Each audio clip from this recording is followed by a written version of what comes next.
Hello everyone, welcome back to Rob's Gaming Table. I'm Rob, and today we're going to be playing, or beginning playing, our Under Falling Skies campaign, solo-only campaign game that I've owned for like 5 or 6 years, I think. Little history behind this one, kind of funny. I think this game came out in like 2020, I think. Let's check. Yeah, 2020. I'm sure I bought it in 2020. I don't remember the deal there, but we streamed it. I looked back. We streamed it in 2021, February 9th to be specific. And in that stream, I fully explained the game. We played through it a couple times with some different configurations just to try it out. And so if you want to know how the game works, that's a good segue to check out that stream. It's in the video description, in the playlist link. You can find all the playthroughs of this game on the channel in that link. Today we'll just be playing through campaign. We'll start it off, see how it goes. I'm assuming we'll do a whole campaign over a few streams, but I have no idea. I've never played the campaign before, so we're experiencing this live on YouTube for the whole internet to watch as I fumble through it. Should be great. But in that stream back in February of 2021, I did something funny. I was like, all right, at the end of the stream, I was like, if you guys want to see me play the campaign of this game instead of just some standalone content, I need this video to get 100 likes.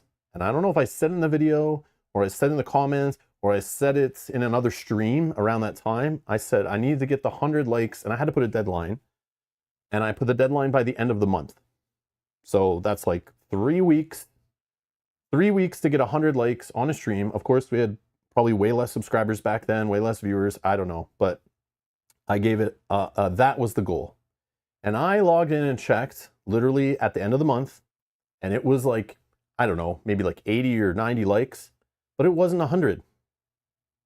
And I don't mess around, all right? So that was not complete.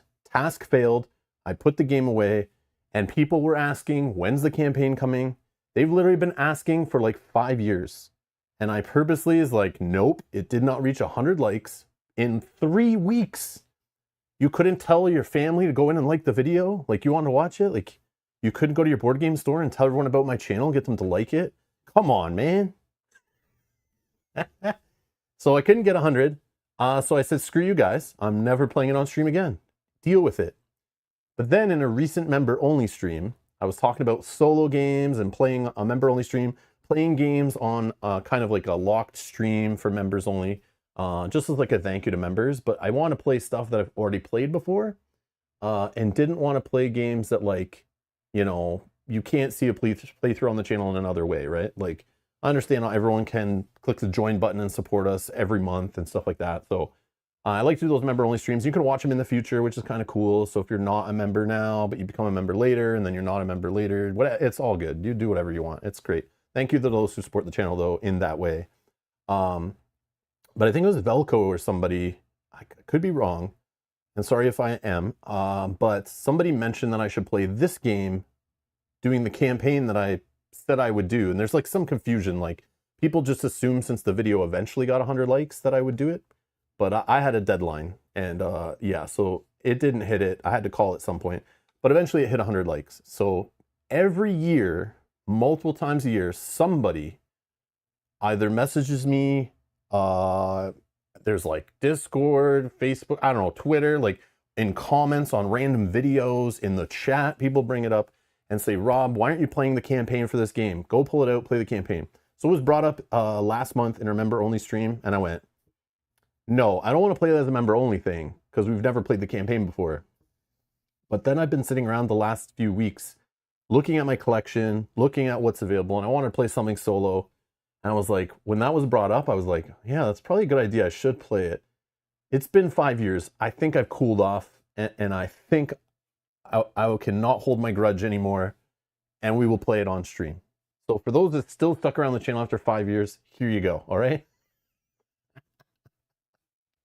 But yeah, so we haven't played the game in a while. I played it this week. We haven't played it on stream in a while, but I played it this week a couple times just to get back into it. So full disclosure, I am not a professional at this game. like some of you, I've not been playing this game on and off for 5 years. I literally played it back when we streamed it a handful of times probably, and then I put it away. And I pulled it out this week, played it a couple times, and went, okay, I kind of understand the rules and get how it works, so I can stream it. But I've never played the campaign before, so I know it ratchets up the difficulty a little bit, throwing in some twists and curves. So please be gentle. For those of you who like played this back in 2020, 2021, 2022, played the crap out of it, got bored with it, played it on the highest difficulty, please understand you're coming here to watch somebody who's like newer to the game, okay?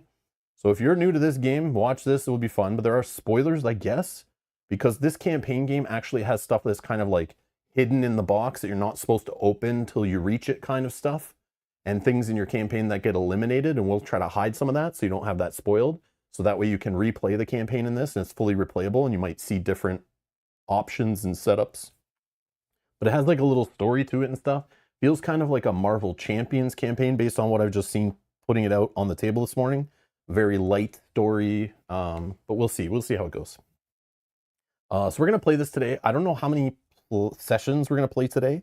We might play one, keep it short. We might do two. I don't know. If we fail on the first mission, maybe we'll play it again. You have like 2 chances, kind of like a legacy pandemic game. You have like 2 chances at the same mission, and they give you like a little bonus if you fail to try it again, to hope you win. You have like 2 chances. If you fail at that, it keeps going, I think.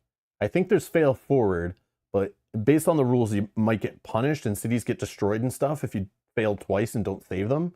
But we'll look through the rules of the campaign. It's only like a page and a half or 2 pages. And we'll kind of figure out how it works before we get into it, so you understand if you're interested in like playing the campaign in this game. But I mean, this game is fun even without the campaign, but the campaign components, you can also add them once you unlock them all. Or you can just say, screw the campaign, open up the whole box and put the components in and do whatever you want with your game. It's your game, you buy it, you do what you want. But it does unlock stuff that you can play with like a beefed up, more highly variable, highly replayable version of the game after. Which I remember at the time reading was like, that's kind of neat, but I always wanted to play through the campaign as intended first.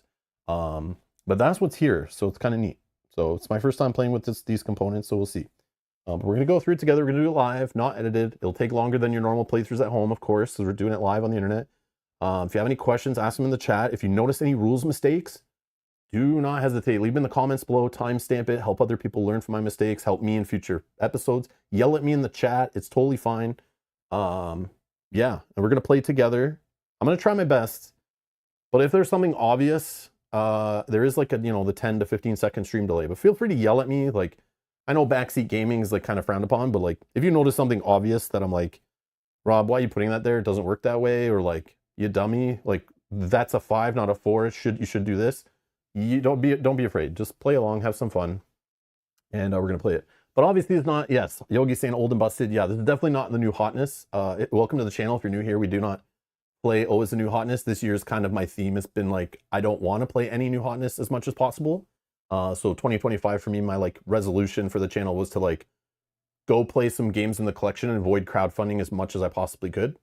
And I've done a pretty good job at that. I just want to see how that would work. Of course, doesn't make as much money for the channel, but thank you to those who, join and subscribe and our Patreons and all that stuff. Information down below, allowing me to play whatever. I don't have to play whatever crap a publisher will send to me just to promote their next, cardboard and plastic box full of mediocre gameness, So I appreciate that. I could play great games, even though they're not brand new. Much appreciated.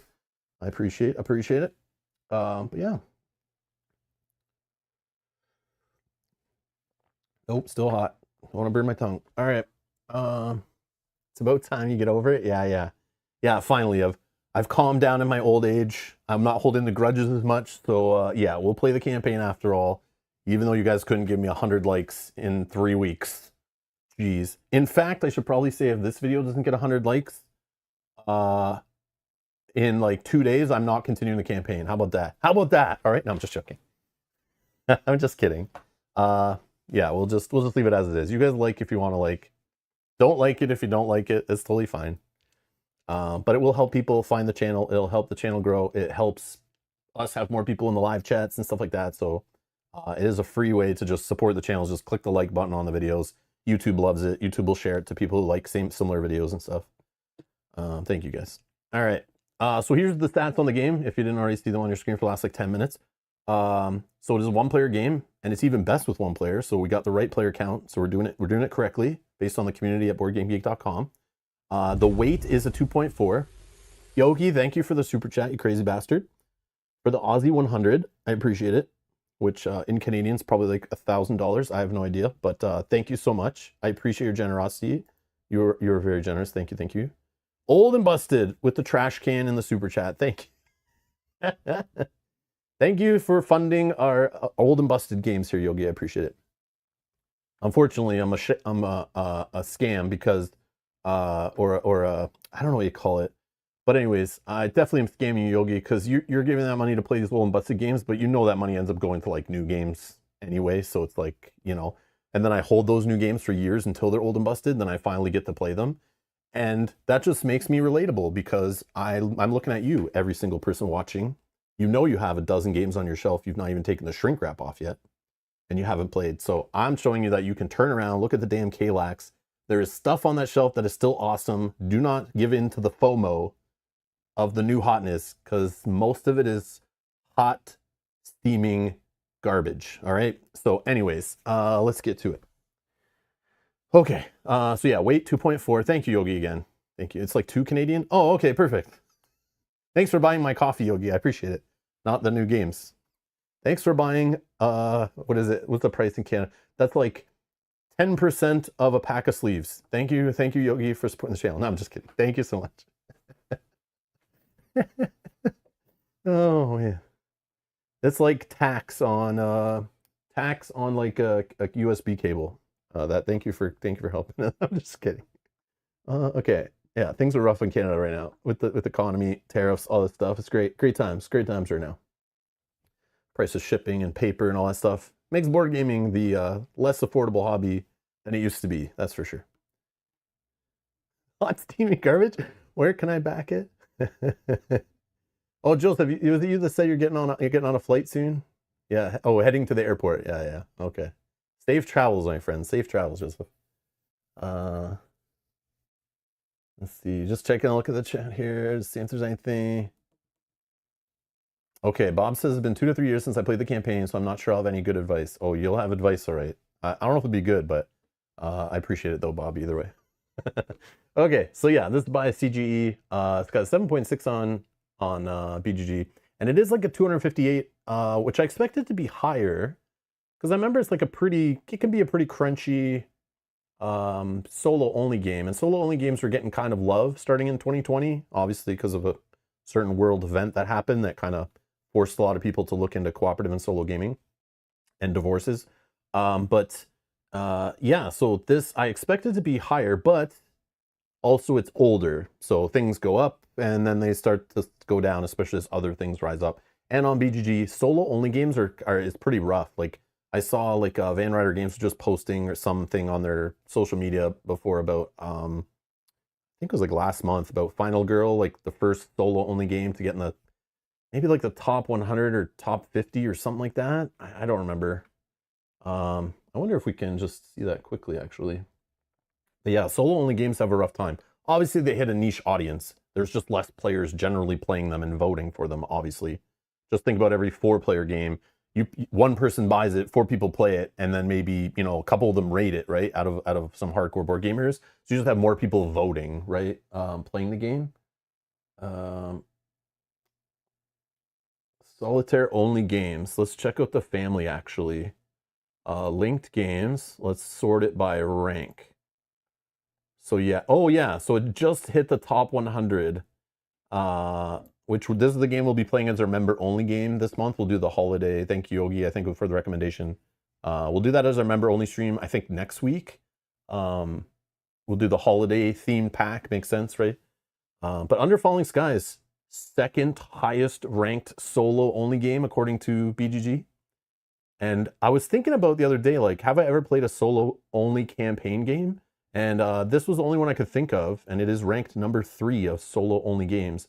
And we did a whole playthrough of this campaign on the channel. I feel like that was a couple years ago. We played this recently. But see, like, these solo-only games are, like, very, like, they're in the top 1,000, which is pretty crazy. But yeah, the solo-only games don't really get up there. Yeah, this bad boy. This one will struggle just because of the price of it, right? It's like and the complexity makes it even more of a niche of players who actually experience the game and get it. Even if you count all the people that buy it, only a fraction of them will actually get this out and play through it before staring at it on their shelf, collecting dust, or selling it because it's too scary for them. Buttons and Bugs. Oh yeah, we played through Buttons and Bugs, another campaign solo-only game. Yeah, I forgot we did that. That's another one we played through on the channel.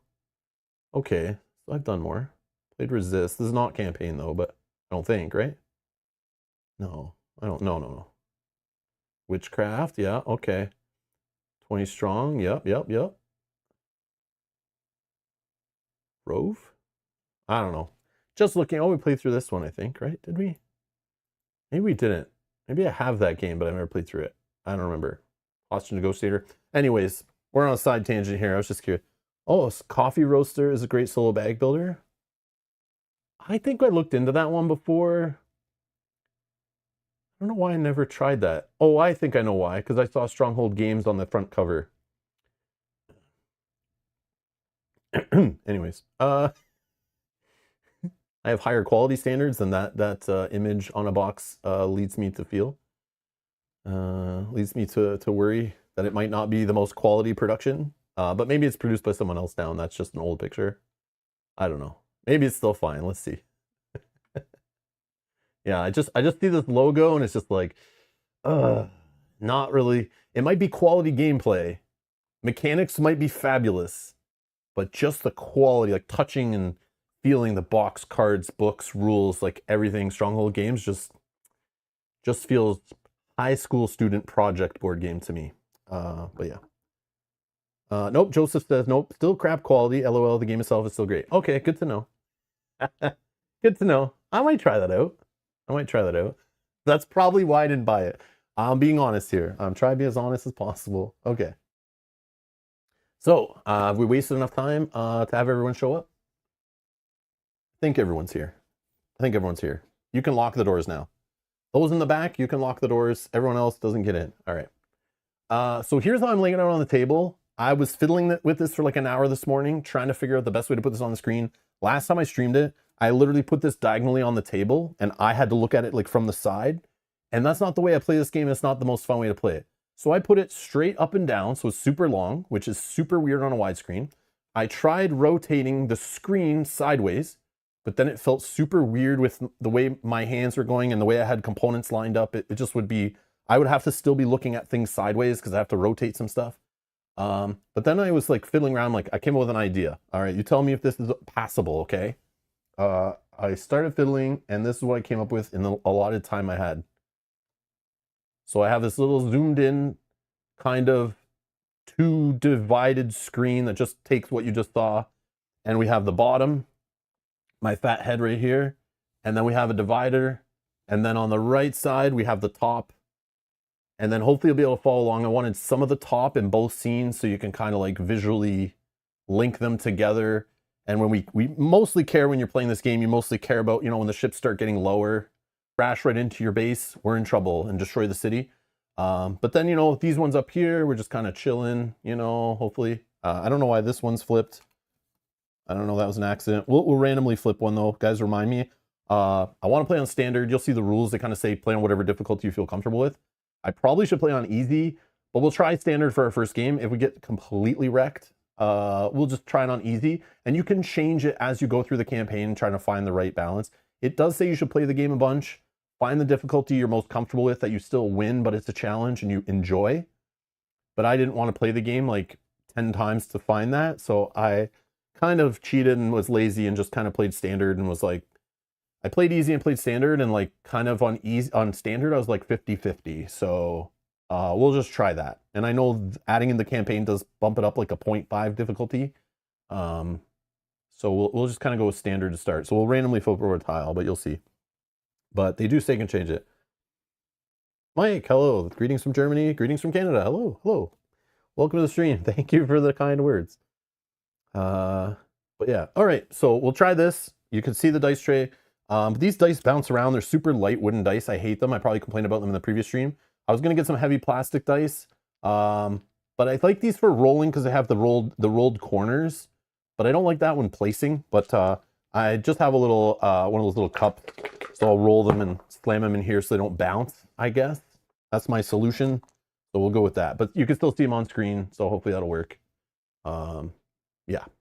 So hopefully you guys can follow along. Yeah, I think it's better than trying to do the whole like leaving it all here. Like I like looking at this, but I know on like smaller screens is probably horrible. And then you don't want me sitting here doing like, okay, let's look at this now, but then you can't see the top part, and then like, you know, we have to like zoom in on the top part to see some stuff. And yeah, so we'll just try this and go with it. But for now, we're gonna read some rules. We are going to figure out the solo campaign and make sure we're all on the same page how it works. And if you don't want spoilers, you can sit around while we go through the setup, and then you can run away. If you don't want to watch, if you already know how the game works, you just want to see what the campaign stuff's about, we'll show that here, and then you can kind of like run away if you want. Okay, let's see.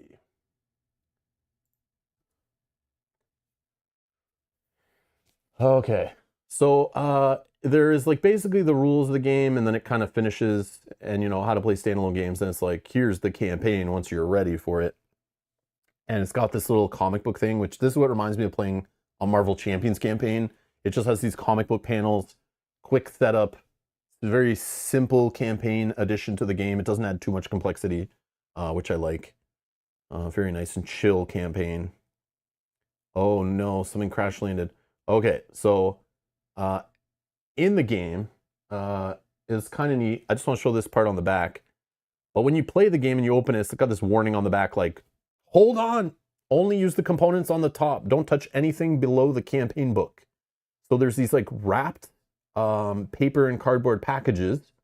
So this is chapter 1. I've opened this. It's the only thing I've opened. I still have the rest all still sealed in the bottom of the box. I've never touched it. So you won't see any of this stuff spoiled today. But you're going to see all the stuff in this first little thing. I mean, most of it. I'm not going to flip over anything that we don't choose. Like half of it just gets eliminated right away and put in a bag that we're never to touch. And that's to make it replayable when you replay a full campaign again. You could see stuff you never saw the first time. So we're going to do it that way and kind of keep some stuff hidden. And so yeah, you won't get this full pack spoiled on stream, hopefully, but you'll get some of it, of course. I can't avoid that. But just letting you know that they do mean to hide things and mechanics, I'm sure, to increase in complexity and surprises and gameplay twists and story twists and stuff. So spoiler warning. There you go. Okay. All right, let's go back here. So campaign, Under Falling Skies can also be played as a 4-chapter campaign. It usually lasts about 10 games. So this is going to be like, if it's 10 games, we're probably going to do like 5 streams. If we do play through the whole thing, we'll see. I'm assuming we'll just do a couple each session. This first session obviously a bit a little longer because we're going with the rules, the setup, and I'm a little rough with the game probably. But as we go through each episode, maybe we'll play more sessions in an episode. We'll see. We'll see kind of how long it takes. And yeah, those will be in the playlist down below when they're scheduled, and you can find them there. Or when they're done, you'll find them there too. So it's fully replayable. You'll discover new combinations every time. The 4 chapters are designed to be revealed gradually, telling a story as you play through the campaign. And they're packed in order, each in a separate bundle. So we've lifted out the first one. At the top of each bundle, you will find a chapter briefing with a scene on one side and new information on the other. Familiarize yourself with this, then choose your first battle. Okay. So let's just read this whole thing first. And then when you open a chapter, you'll find the scenario to challenge you and characters to help you, as well as several new cities.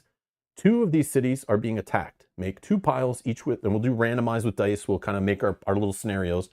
But they basically have characters in them, a random city, and a random like scenario rules story setup, if that makes sense. So we're going to do that with 2 piles. We'll choose them randomly. And out of the 4 options, 2 of them are kept, and the other 2 are returned to the box. And we'll keep them in a separate bag. Basically like a trash bag, and then there's like a saved bag. And And then each scenario has special rules for a particular battle. The comics give you an idea of what the battle will be about. It says you basically can choose just by reading the comics, or you can look at like each city, you can flip over the scenario and read the scenario rules. You can pick ones that might sound more fun to you or whatever you want to do. But we'll just do it, we'll randomize the two piles, and then maybe we'll look at like the character, the city, and then just the comic book, the comic panel on the back. And I'll let you guys choose which one we start with. We'll just do a poll in the chat, I guess. If you want, you can choose your battle just by looking at the comics side, it says. And the rules for the other scenario should remain unknown, thus saving surprises for when you decide to replay the campaign someday, so I'll try to follow that. Characters, each character has a special ability you can only use once per game. Okay, and it has like a upgraded side, which I'm assuming later in the campaign, if you've like won with the character or something, maybe you'll get to upgrade it because he's like experienced now. So we're gonna use the blue side to start, but it says it comes into play later chapters, the upgraded side. So, and as you can see, there's a little star here in the top right. That just helps you determine the difficulty you're playing the game at. So the blue side of a character is only like half the star of like improvement on the player's side, versus a flipped over version is like a full star. But everything we add in, like the scenario adds in a full black star, I think it is, black stars, in the rule book, it says, which are like a full nudge in increased difficulty for the game. So starting the campaign, at the beginning of the campaign, you take a sheet from the score pad, fold it to make your campaign notebook, and make up a campaign name and write it at the top of the first page as shown in the illustration. So we're gonna write down our city, our scenario that's chosen, and our character. And then you play one game, and then you mark off whether you won or lost. If you lost, you then play a second optional game. Like you have to play it if you lose, I think, but you don't play it if you win.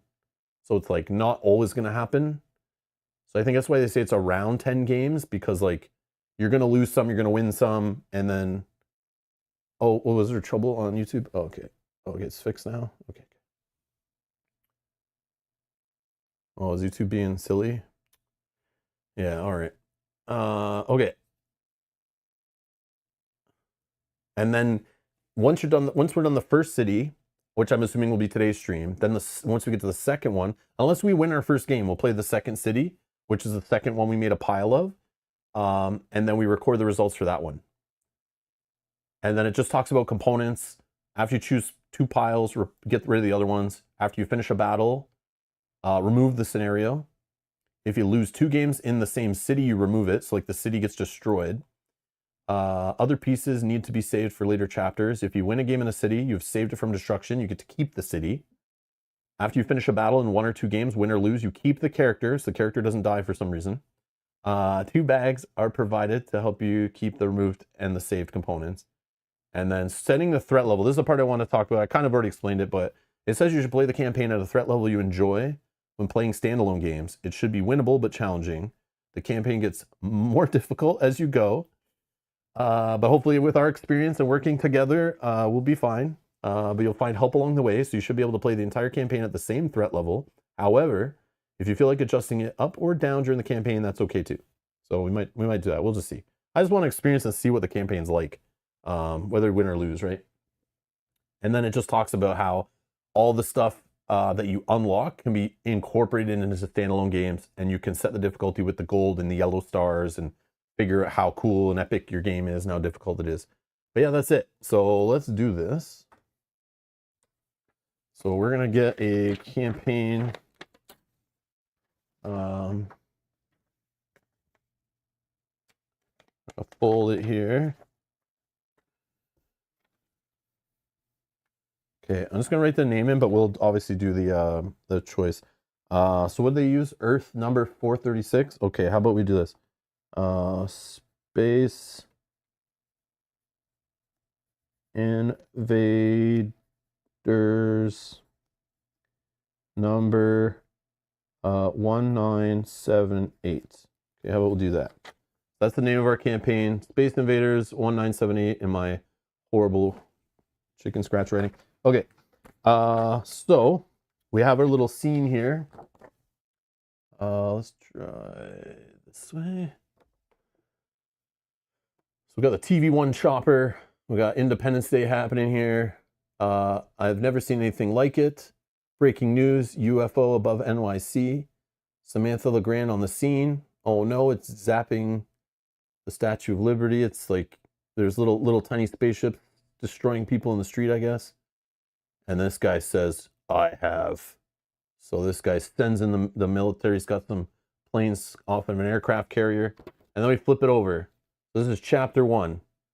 It's involving Montreal, Havana, Mexico City, and Rio de Janeiro. I don't know if I'm saying that correctly, sorry.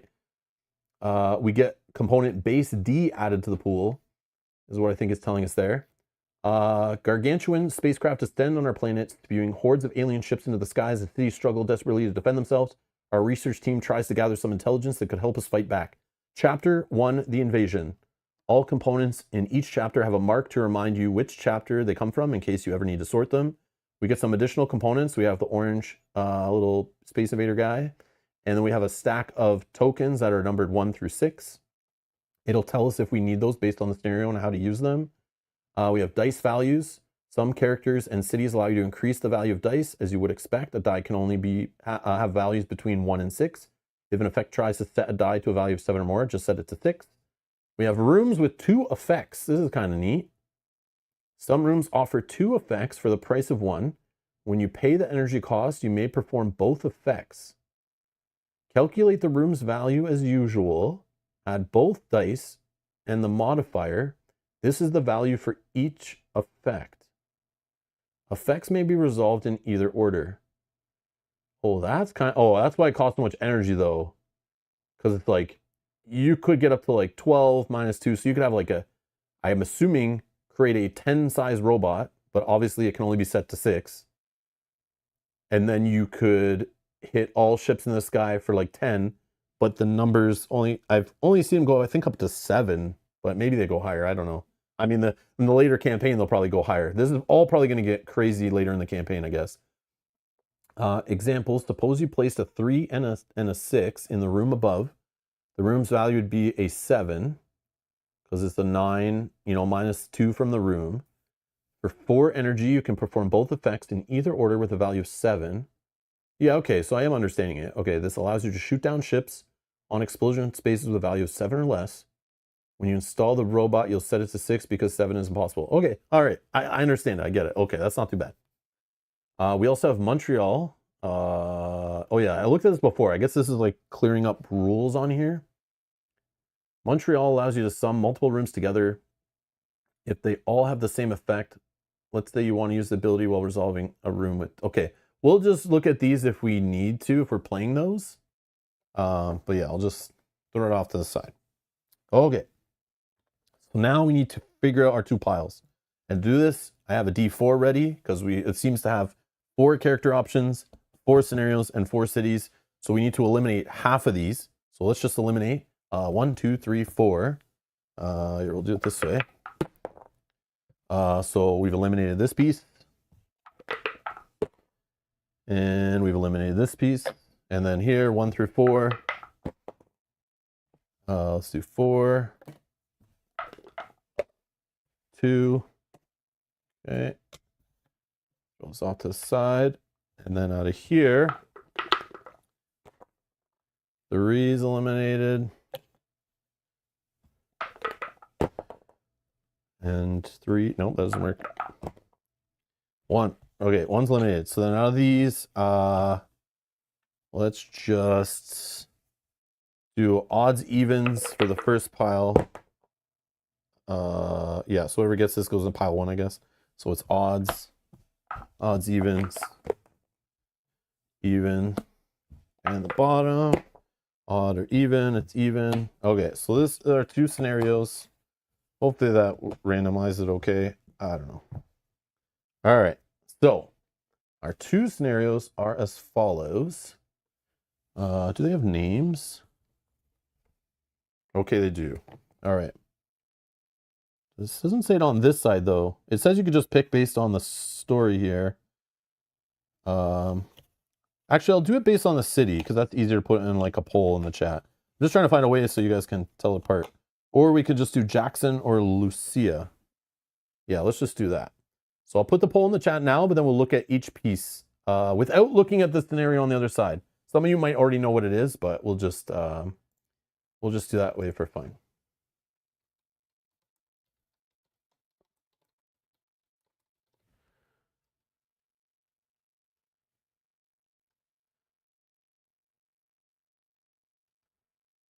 Okay, did I do that? Okay, let's do Lucia, or what's it, Jackson? Okay, put a poll in the live chat, so those watching, you can choose. So let's look at Lucia. This is what we can see. We're not going to flip it over, so we don't know her upgraded ability or whatever. I'm assuming it's similar, but just better. So we can increase one robot by 1, or make an exhausted robot unexhausted. If you don't know how this game works, totally okay if you're just watching along. It'll make more sense as we play through a scenario. But you can explain things as we go a little bit. But again, go watch. There's probably how to play videos on the internet for this game, I would assume, because it's not a very complicated game. And also you can go back and watch the first stream a couple years ago, where I played through and explained the whole game. But you'll see how this works. But just know that you're just improving robots. You can pick it just based on the art, or if this sounds cool, or you like mechanics, whatever. It's totally fine. Vote however you want. It's all good. And then Havana is the location, or the city. Whenever you remove a worker die with no effect, you can install an exhausted robot with the same value on its space. Oh, but whenever you use a robot die, you remove it. Ugh. The coolest part about robots is just like having them there working for you turn after turn, right? So they remove it, but it allows you to basically dump robots all over the place. But I don't know how often I'm removing dice with no effects. And you can't use robots in like those like the artillery rooms, the AA rooms or whatever, right? The anti-air rooms. So this is kind of weird. I don't know. The stability seems like it sucks, but hey, who knows? But it's one of the ones we're gonna be playing, I assume. It's like the second or first city we play, right? And then the story is Beneath the Flaming Sky, ground troops fight a different battle. So we'll see how the mechanics for the scenario line up to this little comic here. But it looks like some ground fighting for the lives of the city's people. So I don't know. So some ground fighting. Okay. And then the second option in the poll is Jackson Moss, whose colonel increased 2 worker dice, placed or unplaced by 1. Okay, I can get behind that. That's cool. And then we got Montreal. 2 or more rooms. 2 or more room effects of the same type can be resolved simultaneously. 2 or more room effects of the same type can be resolved simultaneously. So if I do like 2 little green rooms, I can add them together to help me get up the research track better. Sum their values and perform the effect once with that value. Okay, so it's just like doing the combined room effect kind of thing, right? Like it kind of turns like 2 of these rooms into like 1 of these, kind of, right? That's what's happening. Pretty sure. That sounds cool. And then the scenario is our technological marvels now seem primitive and defenseless. Like some satellite getting blown up here, signal lost. Oh no, this guy's just staring at it in space, watching it blow up. Okay, so yeah, so this seems more of like a space themed scenario, and this one's more on the ground scenario. I don't know what that'll do, but we'll see.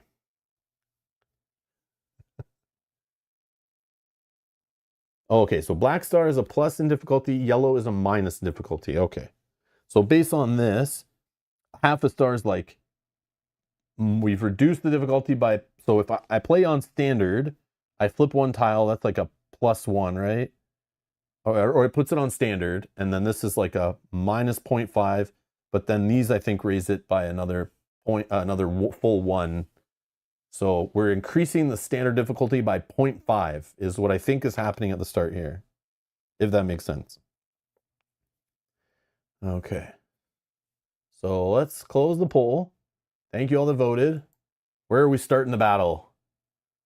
Which city are we choosing to save or try to save here? Jackson got 64% of the vote. So we're trying to save Montreal. Thank you guys for looking out for Canada. I appreciate it. Gotta protect our brothers here. Okay. So this one, so these ones that we didn't pick are gonna go in a bag. These are the bags that come with the game. Not the best quality, as you see. I've never used them, and already they're ripping before even opening. But yeah, great. I have some better ones I'll use after stream, I'll find. Yeah, these bags suck. Okay. So this is our never to be seen in the current campaign bag. So this stuff gets thrown away in the box to be seen if we ever replay the campaign, or if you just want to use this stuff in a standalone game. Just spice it up. Okay. And then this stuff is just set to the side for our second city to defend, I guess. I think that's how that works. And so let's set this up here. Okay, we'll look at that in a sec. So I just was lining up the camera, so I just threw this in there temporarily. So we got Montreal. Oh, I do like that ability. It's kind of neat. Okay, I'll put a little green thing there. Montreal uses C and D. So neither of these two cities. C and D. What's D doing here? Does it just add like the multi-rooms that's what's happening? I think that's all it's doing is adding multi-rooms. Oops, I didn't do that right. C and D. Okay. 2 energy. Okay, that's not bad, not bad. Oh, our excavator's like way high up here. What the hell? We got like no rooms. What's this junk? All right. So Jackson, I don't know where we keep him. Let's put him here, maybe.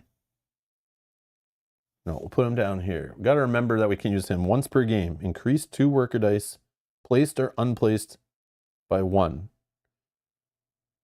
Okay. Too bad we couldn't use that multiple times, because I probably would need it. All right, let's see. We got satellites. Yeah, full black star. Your team is gathering intelligence from critical satellites. If you can't protect them, you may be unable to complete your research. Oh no. Velco! Thank you for the super chat. Says, love when you visit some games. Popcorn ready. Velco, was it you that was recommending this during our last member-only stream? I think it was you, right? I know other people brought it up over the years, but you reminded me on that members-only stream, and I was like, I do want to play a solo campaign, so that'd be pretty cool. Definitely had some fun with Legacy of You and Buttons and Bugs. So, yeah, I'm down for another solo campaign. I think it was you, but thank you for the super chat. Thank you for the generosity. I appreciate it. All right. I'm sure I would eventually have played it, but you reminded me to, you know, maybe take another look at it. I appreciate it. And if it wasn't you, I'm sorry, whoever it was. I forget.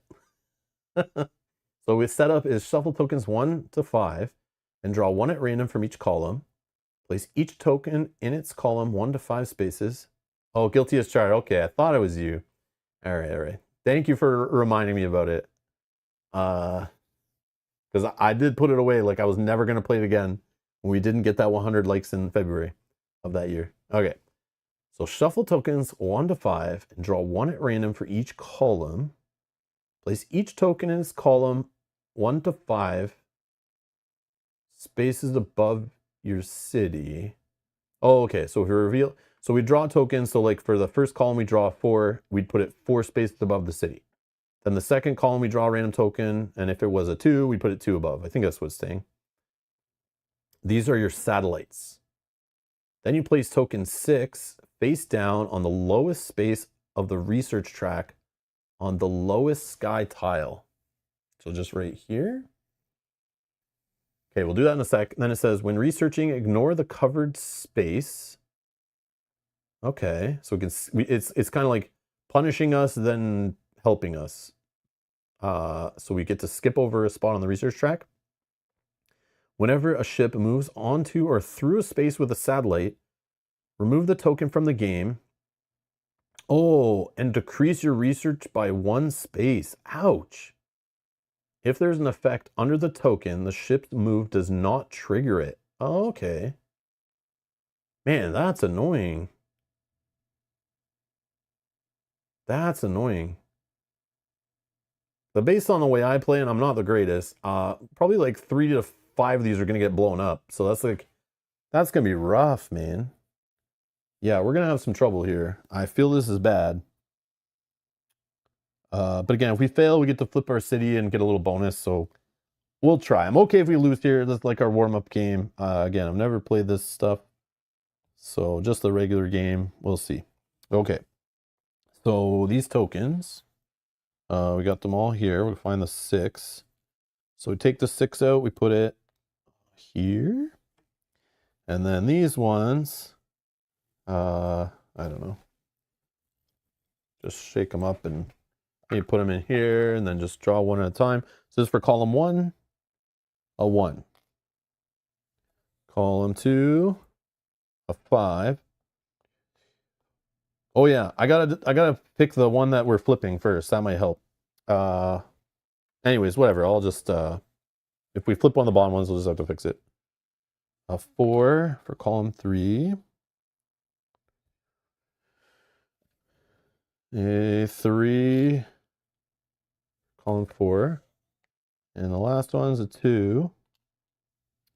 Okay, and then we're gonna roll a d4. So we'll do based on standard difficulty, we flip one of these sectors over, whatever, areas of the sky, and it becomes more difficult.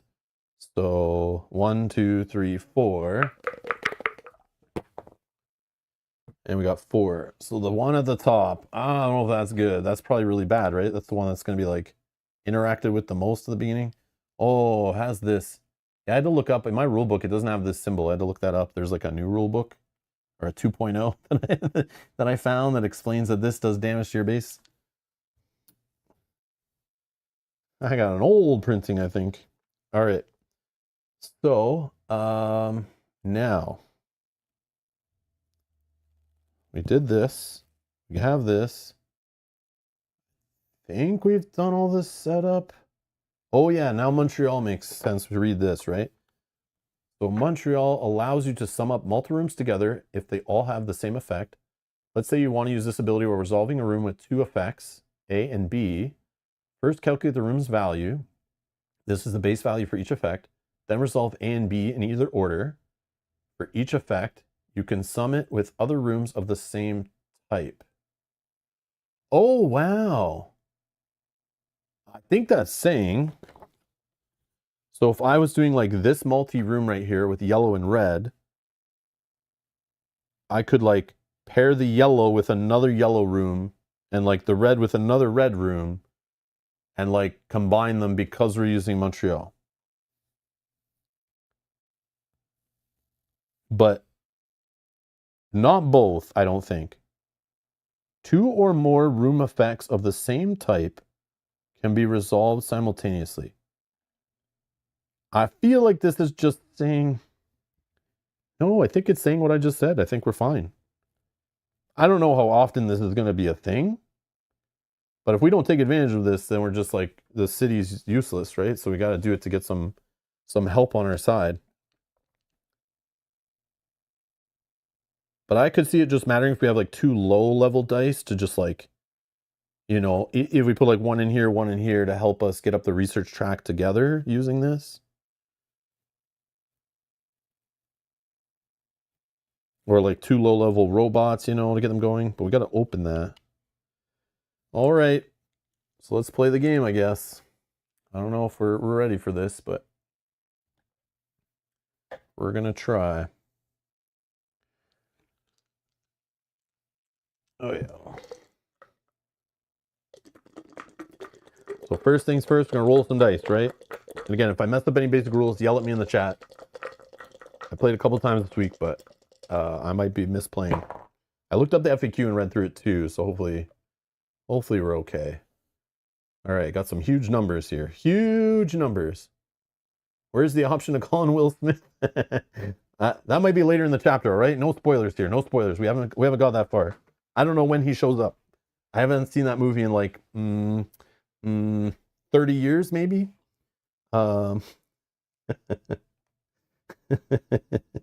Okay. So here's our dice. And now we're gonna start placing some dice and moving some ships. So I want to get more room. This sucks. Like, this guy is way too high. That's crazy. So we need to get this little excavator to start drilling some rooms down here. That's big time needed. But these numbers are all super low. 1, 2, so we use a 4.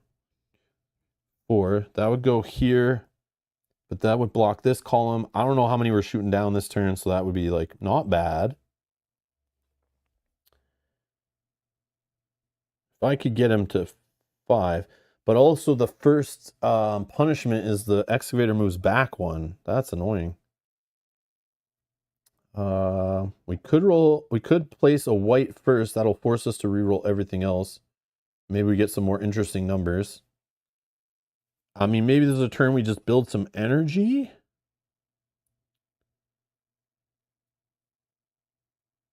I mean, this energy room is very nice. Very nice. No negatives on it or anything. But we can only hold up to 7 energy. We already have 2. Making a robot would be pretty cool.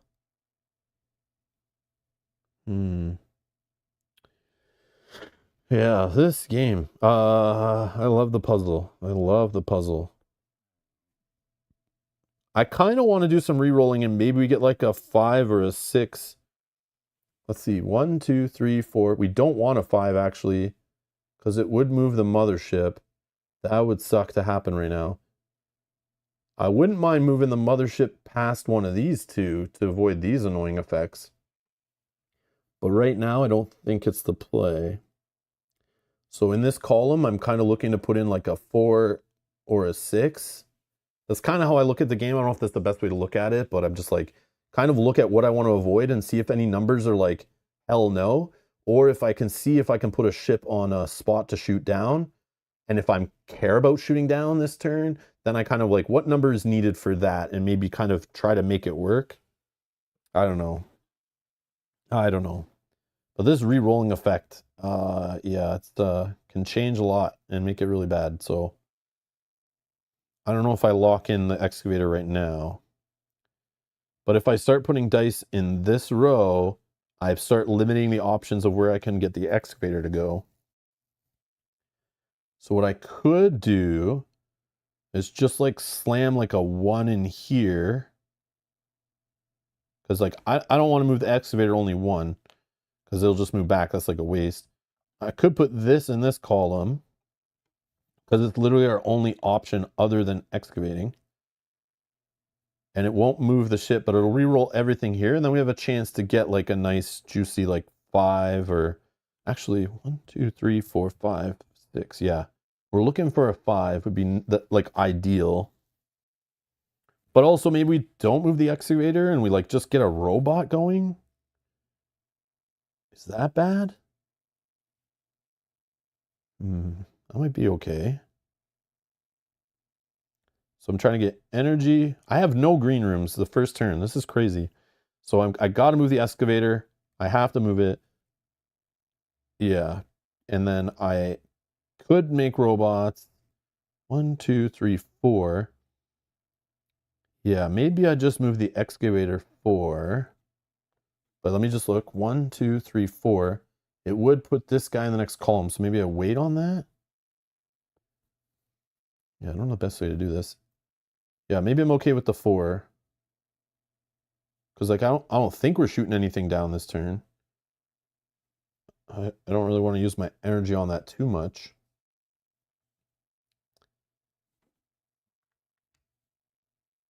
Yeah, so let's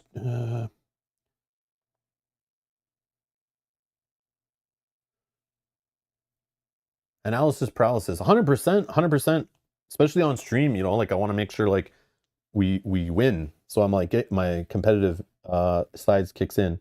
So, and this is the game where like, because of the re-rolling of the dice, I think it's a clever mechanic to like prevent rollbacks, right? Because like once you place a white die and it re-rolls all your stuff, it's like hard to just be like, actually I want to change where I had that room, you know? And because the way everything moves, so I mess up a lot when I find I just place my first die willy-nilly and I'm like, oh crap. So yeah, let's do this. I'm just worried if I place, I might get a 5, but then I won't have my 4. Yeah, let's just put the 1 down. So this column doesn't move. Then we'll re-roll all the dice. 1 vote for robot.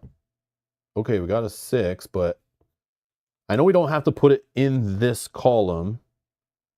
Oh yeah, we do. Yeah, we could put it here, but that's like silly.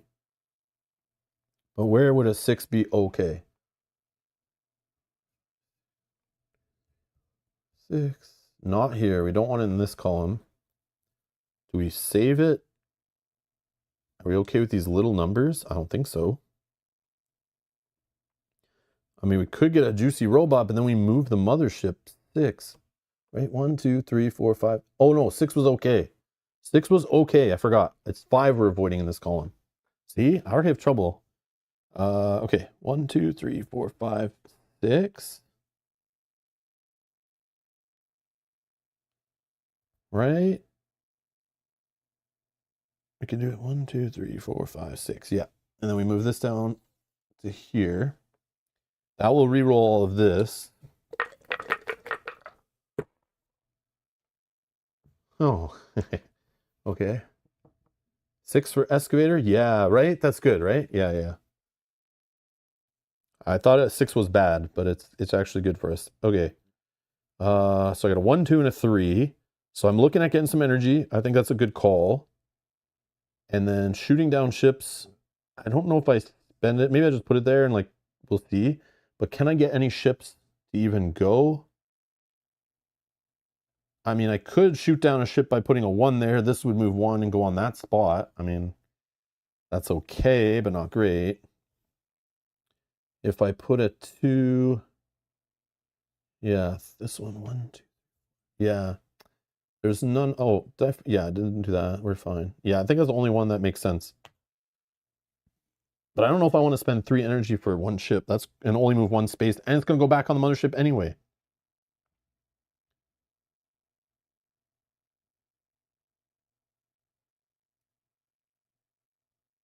And then this, I think, is fine. Here, I'll go on the arrow, and then here, we'll go here. I don't know. I don't know if there's some other way to do that, but we'll go with it. Okay, so then we go to the room phase, right? And then we're going to, I guess, excavator for 1 energy. And we're going to move it down to here. And then energy, we get 5 energy back, so we go to 6. This is done. And then, yeah, I don't think there's like, yeah, there's no reason, right? Because if you blow that ship up, it just gets back on the mothership anyway. So I think it's a waste of energy. But removing this, oh, yeah, if I put a different number here, I could remove it.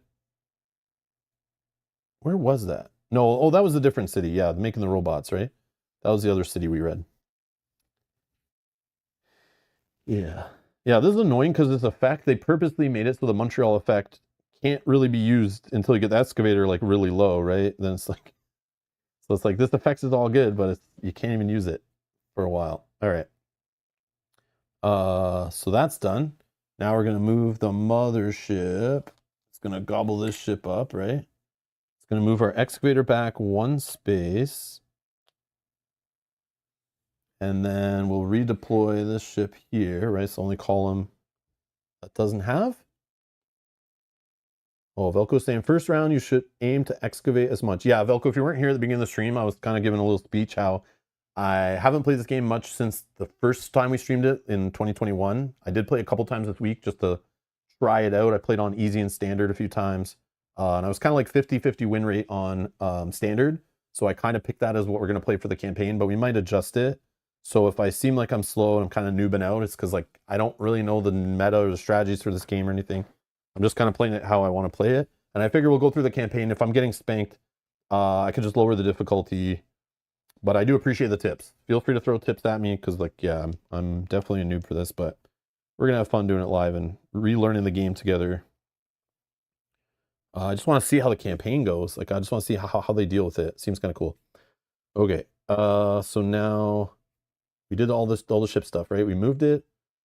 We did the effect, and we redeployed the ships. So now we're back to us, right? Rolling dice. Especially when the excavator's near the surface. Yeah, that one's really high, I feel like, right?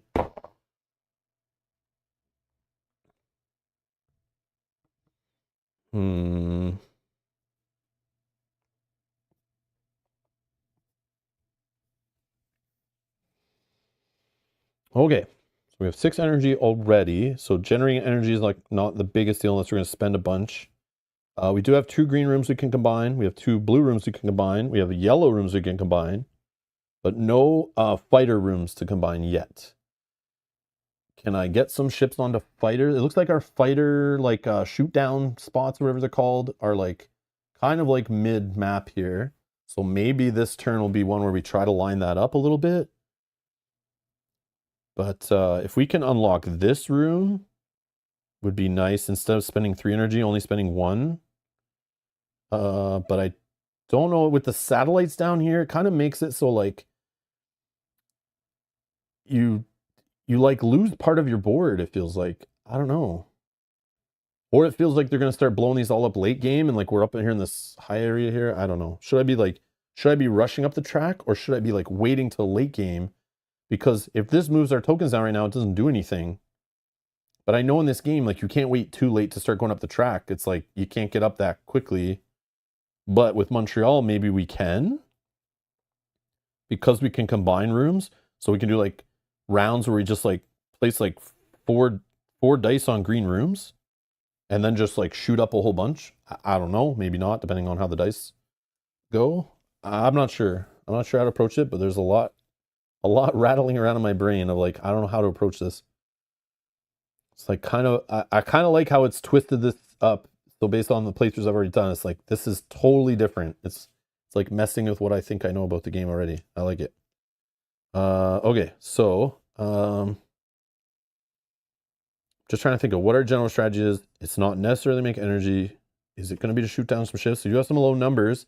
So can we get some ships to just move on to some spots right now? Just kind of shoot them, make a robot maybe. So I see we can put like a 1 in this column, but that's like not great. I need a bigger number there. 1, 2, 3, 4 would be good. Yeah, 4 would be okay. It would make a 3 robot, which is not great. But the excavator, hold on. 1, 2, 3, 4, 5, 6. I mean, we could do 6 in this column if we can get a 6. Do we do this just to re-roll? Get a 3 robot made? Sure. 1, 2, 3, 4.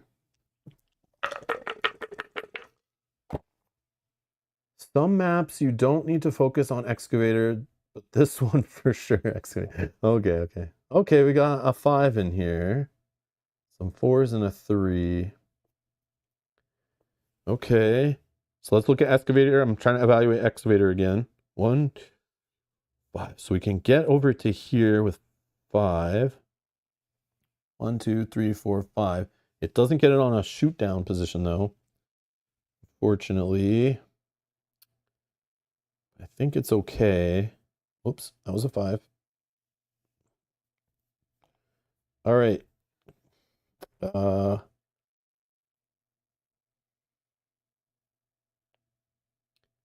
Yeah, I want this room open so bad. So I think we'll just do this. But wait, actually we should evaluate if any of these should go down before we re-roll. Let's see. If I jam a 4 in here, that doesn't destroy this. So we technically need like a 5 in here if we're going to shoot down anything. And I would like to. So I could put this in here.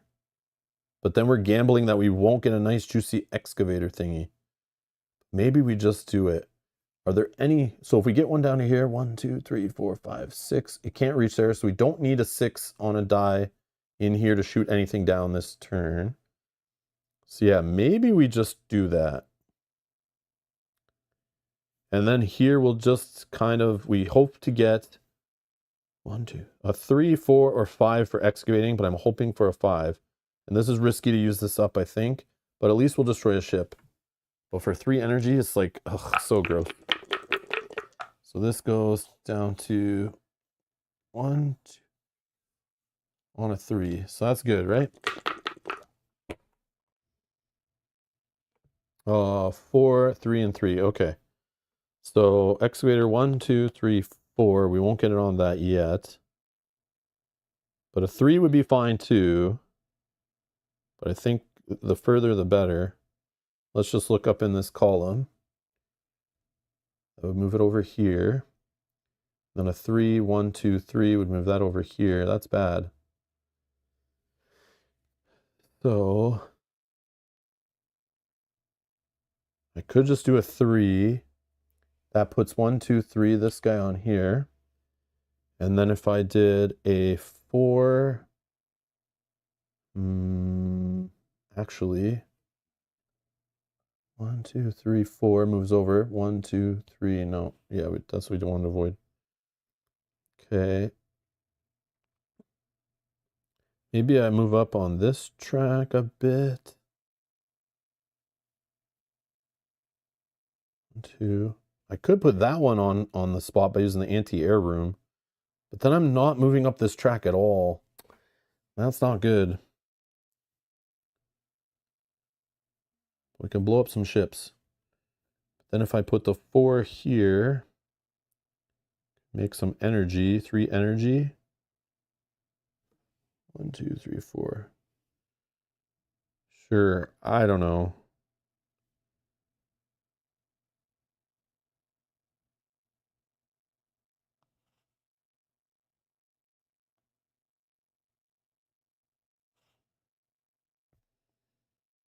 What do I need here? I need 3 to go there. Yeah, let's do this. I'm gonna regret that later though. Okay. 1, 2, 3, and this one moves 1, 2, 3, 4. Okay. So now we resolve rooms. I can spend 1, 2, 3 energy to blow up everything that's like a 5 or less. That one missed. Okay. I can generate 3 more energy, go to 6. This does nothing. This, spend 1 energy. Oh, wait, I put this on the wrong... Oh, no, this doesn't do nothing. What am I doing? This spends 1 energy to move the excavator. Duh. And then this would generate... I did that already, I think, right? And then spend 1 energy here to go 3. And then 1 energy here to make a 3 blue robot somewhere in an excavated room. Now, robots, I am not sure how to use robots. I always put them in energy rooms or the green rooms. But I think also you can put them in like columns where you want to put like 2 dice all the time. So like if I want to start using these 2 rooms a lot, like I put one of these in like one of the rooms. But I don't think this is great in a room that shoots down ships unless it's a dual room. But I can't put it in there yet. I mean, oh, this is a +1. So in this room, this 3 next turn could move us up to here. But then after that, it's stuck. So I'd have to use another room with it. But being a low number and having Montreal might be good. Any tips on the robots? Like, yeah, that was one thing when I was playing the other day. I was like, robots are like something I can see. It's like definitely a higher skill feeling for these. Some maps, yeah, okay, we're just rid of that. Yeah, this room not great because of -1 on it, so this is only making us a couple of energy. That's kind of weak. I could just put in this double room here to kind of go with whatever other die gets placed to make some juicy energy.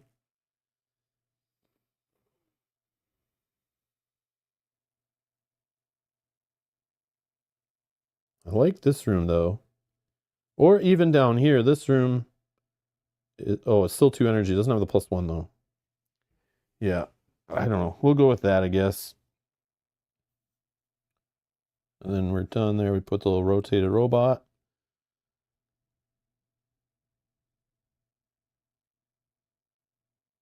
Sure. Okay. Spaceship, move down. Get us to little white ships. Then we'll deploy.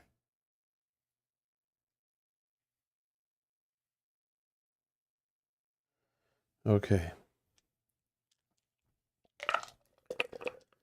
Rex says, I think energy for now would be beneficial. So like one of these 2 rooms. And then it's kind of like which column? Probably this one, right? I like these spots. So like if I'm going to use these 2 rooms a lot, like it kind of leaves this one so I can still use those rooms. Maybe. And I like the way if we don't use it, it just kind of sits there and doesn't reduce. So if we don't need it and we don't put another die in there, I don't know if it's good to put them in a dual room either, because then you're not really getting use out of it if you don't use that full room. But at least if it's by itself, then it's like get some use. But this -1, I don't want to put it there. I think that's rough. I don't know. It is tough. Well, this is what we'll do. I appreciate the tips. Oh, we got ourselves a 6. Look at that. Is that good though? I don't know. 1, 2, 3, 4, 5, 6. Oh, okay. What's 6 do in this column? 6. Okay, that's not the end of the world. But that locks us out of this and this. Do we care about shooting down ships? If we don't, I say we don't. Let's get risky. So let's jam a 6 right here for the excavator. YOLO. Okay. Now we got some 4s on the white. Oh yeah, I should put it here because you guys can't see if I go here. That's my bad. I'm sorry if those weren't on screen last time. The split screen thing is messing with me. All right.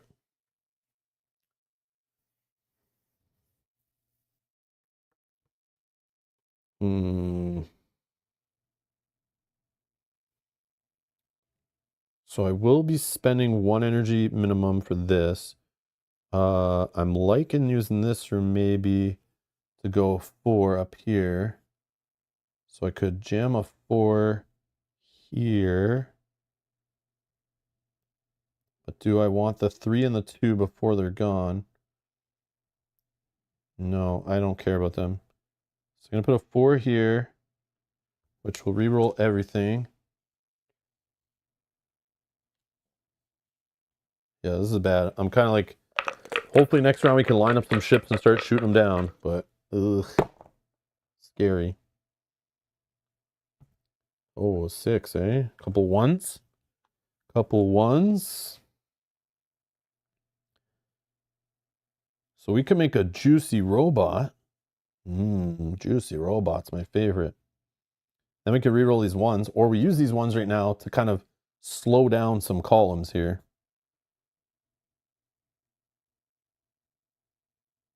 Like right now we're only using 2 energy, so I could make like 4 energy, no problem. That would only move that ship 1. That's kind of chill. And then I could use this 1. I'm only going to use a robot here is the plan. So I could use that last. And then this column, that's useless. That's useless. That's kind of useless. I mean, I could just slow them down. Yeah, my only option here is to make energy here, but I'm already probably going to make energy here unless I roll a big number to put here. And then here, this column, I could ignore this and just put something in here to go up further on the track. Yeah, so let's, in that case, we're going to just plop this down first. We can make a robot. Oh yeah, that's later. That's later. Sorry, we need to move ships for 6. 1, 2. And it can't move to the right. That's sweet. Yeah, okay. And then that will re-roll these 2. Whoa, a 6 and a 5. That's huge and kind of scary. But, So if we say this covers these 2 spots, the 6 could cover these 3 spots. That's kind of nice. Oh, it's actually would make it a 7. Does that help with, maybe we could put the 5 there? So that would be a 6. That would cover those spots. Yeah, making it a 7 doesn't change anything. And then this could just be making us 5 energy.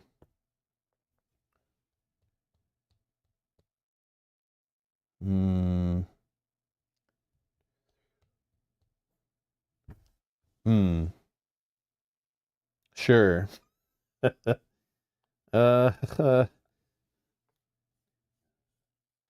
Everyone's screaming at the screen right now. You're crazy. You're playing this game wrong.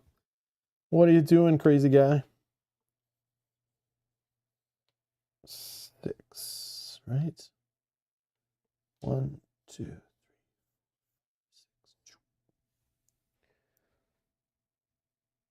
But man, maybe we get next turn, we're lining them all up on these spots. Oh man. Or even this spot's fine. I feel like we're going to lose the satellite or 2 soon. But hopefully I can get through some of these ones, like falling back on one is not bad. Okay, let's see how bad I did. All right. First things first, I'm going to spend the excavator energy. We're going to put this guy down here. It's about to go back twice. So that's fine. Okay. Next. This makes 5 energy, which is fine. So we'll go to 7, max out. Then here we're going to spend 1 energy to go up 4 on the research track. 1, 2, 3, 4. And then here we'll spend 2 more energy, go down to 4 to go up 6. 1 plus 4 is 5, plus 1 more is 6. Okay. This doesn't do anything. And then here we can make a 6 robot. Oh, a 5 robot. Sorry, a 5 robot for 1 energy. And we can put this on any of these rooms up here, right? Even down here. Now, thoughts? I mean, we could stick it in the same room here. We got like energy forever. And if we don't need energy, we just don't use them, right? Is that cool? Or do I stick it? I don't put it here because that will get destroyed when the excavator moves back, right? So I can't put it there. I could put it down here. This is like a +2 green room. That with the Montreal. Oh yeah, the Montreal effect thing here. I forgot about that. I don't think it would have changed though, having 1 pip higher. Yeah, it still wouldn't have changed anything. Because I did it pretty efficiently, right? Yeah, I forgot about this thing. I could put it in the fighter jet spot, but then that limits me where I might want to put a 6. But I could use these 2 rooms together to get a nice number. Suggestions are welcome, with robots especially. Yeah, I could put in a robot room and make robots. I think I want it to go here for now. I think. But if we're trying to shoot up the research track, like putting it in here is also good. But now that I have all these rows open, I could like put it here. Then I still can use the fighter room. But if I put it here, I can still use this room. Not this yet. So like right now, this row is not the greatest just for blockage, but it will be eventually. So yeah, maybe we can just stick it right here.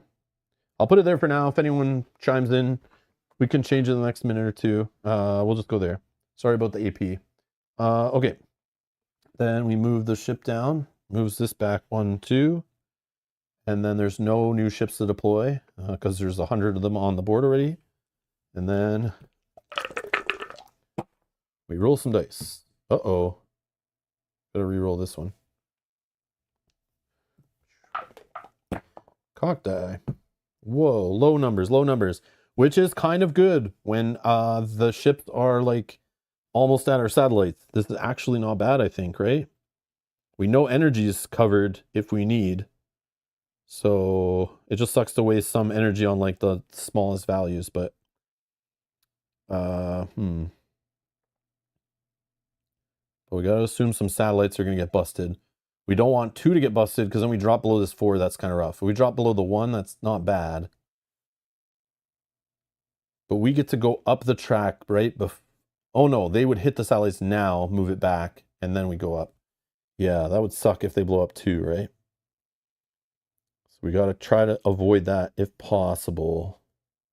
So maybe we save the ones till last and just have to re-roll 1 and hopefully don't hurt us too much. Let's see. If we can. So we'll assume 1's going to die. That a 4 on the points would get us up a couple slots, and a 4 would also get us back to the 4 if we get dropped below it. So a 4 on the points is not bad. We can join the point rooms together using the Montreal, which I think is good actually if the energy's there. The robots are here because then we can use these 2 rooms together. We can also use this room down here or these rooms, and it's actually 2 or more rooms.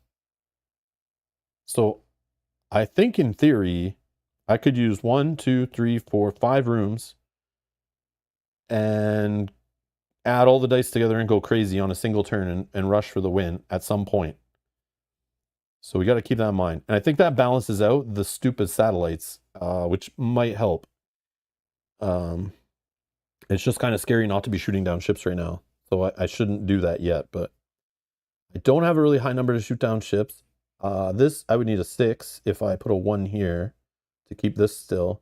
So I need at least 6, but I can use both these, I forget what the room names are. I'm so sorry, guys. Like fighter jet rooms or whatever. Yeah, let's forget the names of things.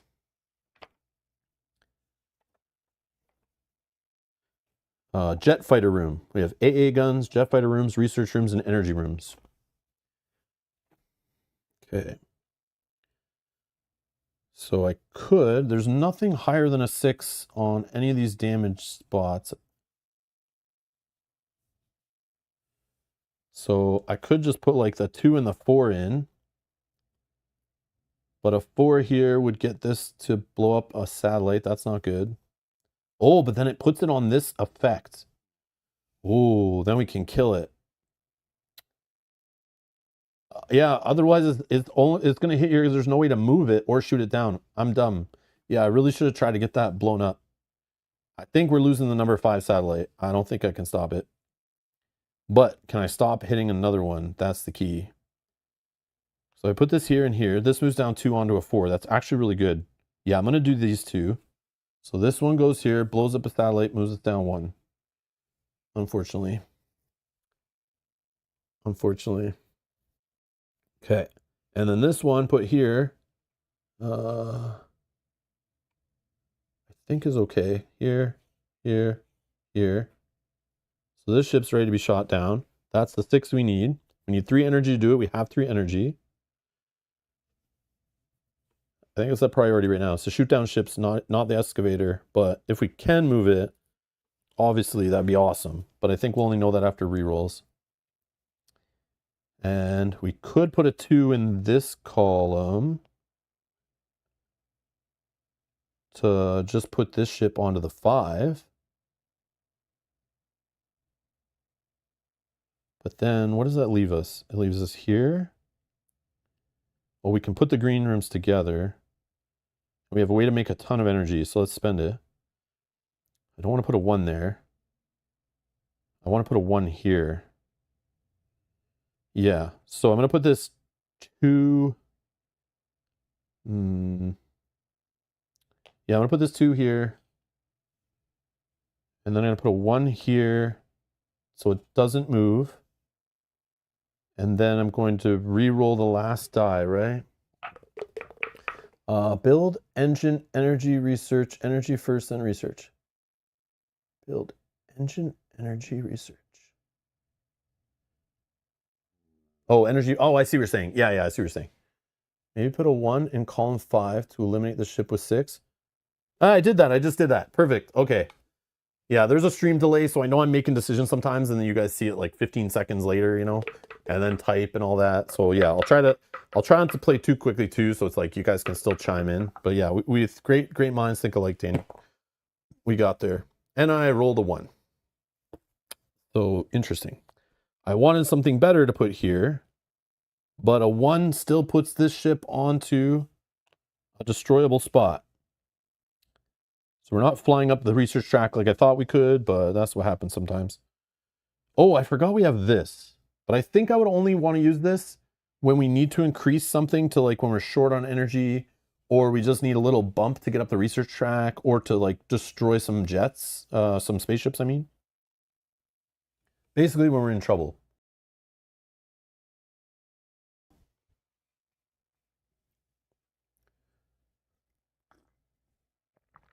Okay.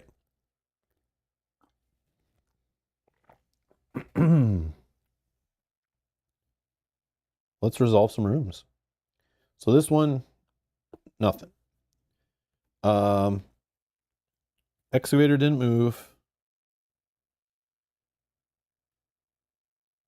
Let's do the jets, I guess. We spend 4. Oh, no, we need. Oh, I see. Let's spend the 2 energy. Oh, this is awkward. It's 4 energy to do these 2 rooms together. And it's 4 energy to add these rooms together. But I'm sitting at 3.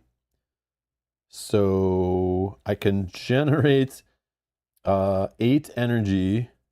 But then that means like 4 of it gets wasted. Is there a reason I can do these rooms? Maybe I do these rooms separate. I can go up 2 and I can go up 2. No, I should do them together. Because if I add them together, I go up 4 and get to here. Yeah, that sucks. Oh well. Okay, so let's gain 8 energies, but we max out there. Oh, but then it's awkward because I can only go up to 7 on here. Oh man, my energy problems. Problems. Oh, this is rough. Yeah, these should be switched, I think. Whoopsie. That's fine. Yeah. Yeah, I think I just take the hit on the points. So I need to still do the full energy. So this goes to a 4. This goes to a 2. Yeah, I freaking messed up the energy values. Maybe I just put this in like this column. That doesn't change the ship. Yeah, I didn't notice my energy. So hold on. We'll do it the 3. So I can spend 1 to move the excavator. I don't know. Because if I can't use this, like I'm not going to waste energy on it. At least this does something. Then I can spend 2 on this room just to go up 1 on here. Weak. Then I generate that 8 energy, go to 7. Then I spend 4 of it. And then use these 2 to shoot down this.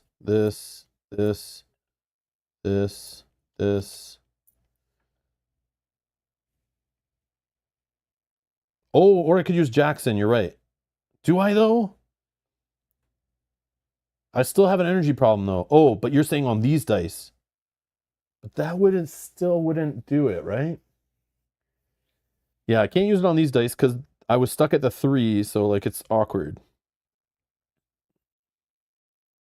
Even if I increase this die, it still doesn't help with the fighter jet problem because this is a 4. And I needed 6s on multiple spots. We'll just go with it. We'll go with it. I messed up. Oh, and one of the research rooms? Yeah, but it still doesn't help me with the energy cost problem. Like, I can't afford, like, so if this gets me... Oh, I see what you're saying. I see what you're saying. So if I use them separately... no, it's okay. I'll leave it. I'll leave this for... Yeah, I'll leave that. You're right, though. You're right. Yeah, to split them up. Yeah, so I'm spending 2 energy first. Yeah, it's fine. It's fine. We'll just go with what I did, which was not great. Yeah, I forgot about the Jackson thing. That could have been okay there, but... All right. Okay, this goes down. Hits my base for 1. Then we redeploy ships.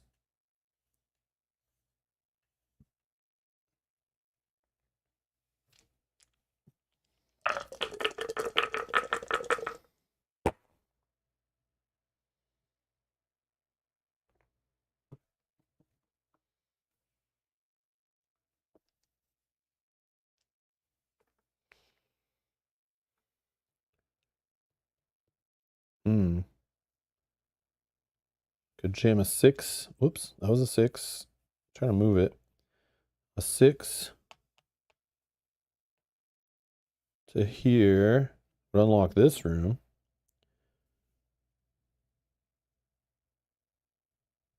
I want this room unlocked, I think, too. But again, it's a -4. That's kind of crappy. But the way it can be paired with other rooms. I don't know if I need to go down this far, though. But then it's going to move back 1, so I'm going to lose that. Yeah, oh, this room would be good to be open. That room. And a 6 in this column is satellite gets destroyed, so that's probably shouldn't happen.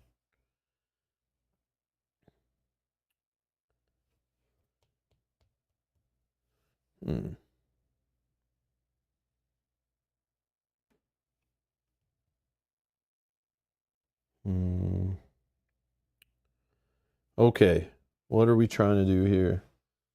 I want this column to move no more than 2 so that I can put it on the 4 and blow that up.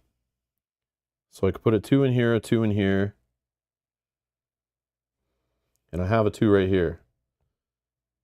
But that means I should place some of these first before reroll. But do 6s really get us what we want? I can make a better robot. And if I put that here, it doesn't hit the mothership. We already killed the satellites. There's lots of ways to blow it up here. I feel like that's okay to go there. Or do I put it here? We need to go up the research track more importantly. The only thing I would do is like get this robot like refreshed to be like way bigger, but not in this room. I probably wouldn't put it in this room again. But then I'm always going to be using these columns, I think, and not this. So maybe I don't worry about robots right now. I feel like 6 energy is still great. So I feel like if I put this here, that's like a 5 going up the track, which helps us right here on these 2 numbers, no problem. So yeah, maybe I'll just do that. 1, 2, 3, 4, 5, 6. And then what else do we need? I don't know about shooting down ships. I mean, here I do want to shoot down a ship, so a 4 on here is fine, but I need it to be a 2. So again, I have to do like a 2 and a 2, and that's like 4 energy. It's so expensive. I need this room uncovered right here. This one big time. So in that case, I have to at least put a 2 so that it can move here.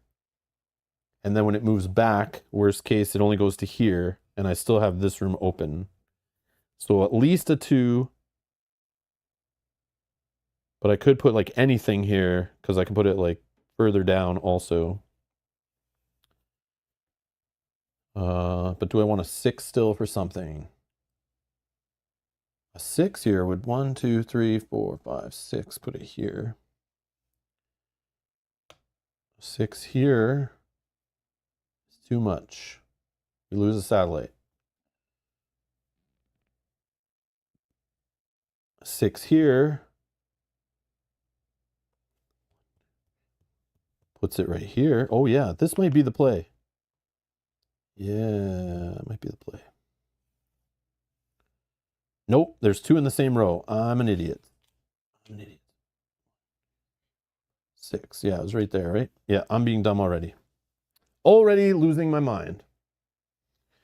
6 for research.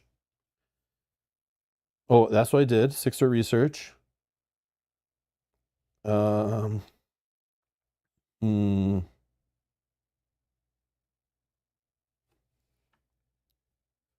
Yeah, 6 here would be fine. Yeah. I either do the 6 here for the excavator or I do the 6 here for research.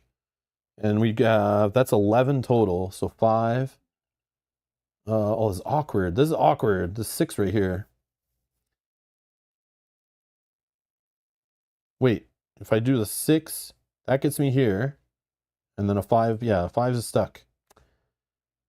Yeah, so I need a +1 on, I need to do another research. Oh, this is a +2. Is that okay? Hmm.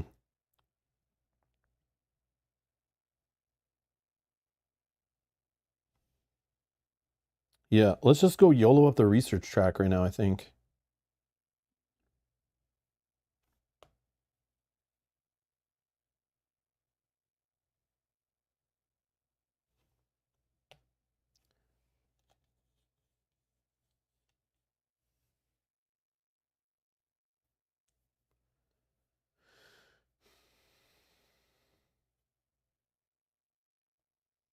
This would help me get through the 6, right?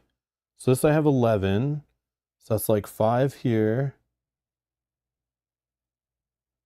Then I have 1 more plus 1 more. Yeah, with this 2 here, this would get me up to here. I think that's huge. Okay, and that keeps us safe here. But now the problem is we're not shooting anything down right now. And this has to be shot down, I think. The 4. I need a 4. So I could instead put this here. That still leaves 2 options here. Yeah, let's put it here instead. Then I just need a 2 here. But a 3 would be even better because I can shoot this down. I don't know if I have the energy for all of this, what I'm doing, but 1 energy here, 2 energy here. That's 3. I got 3. I still want to move the excavator, though. Oh, I can't put something here. I can't put something there. I keep thinking I can do both rooms. Oh, man. I'm scared.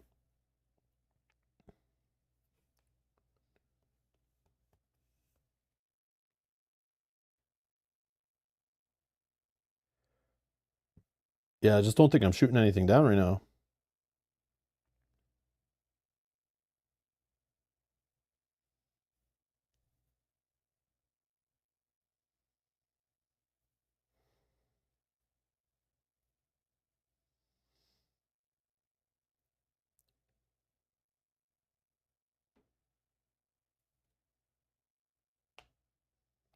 This would give me 5 more, but I need 6 more.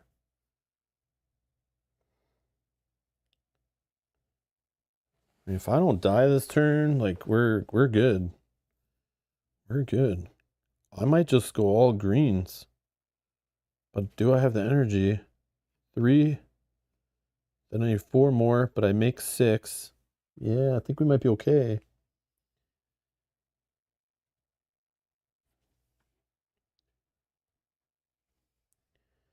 I should put this down first, though.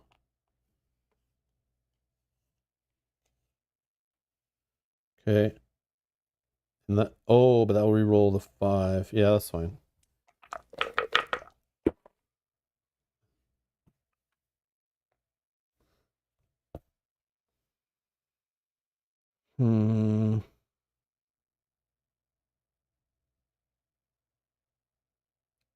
At this point, it's like, if I do that, that's 4 more energy. I'm making 6, spending 3. Yeah, now I'm all worried about messing up energy. Okay, so I have a 5 and a 3. 5. I feel like the lower number should go here, but I'll do it last. So 5 here.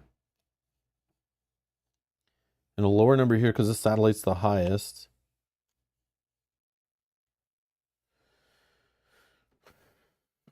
Okay. Did I break any rules? We have a die in each column. We have enough energy. Oh, I didn't excavate. That's the problem.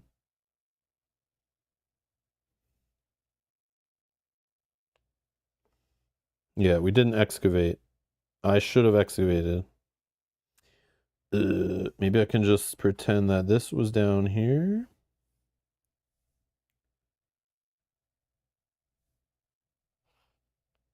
Or this was down here. These were both placed first, right? So it doesn't matter. I should move the excavator though. I need it off this position. And this can't go down there because 1, 2, 3, 4, 5. This couldn't go there.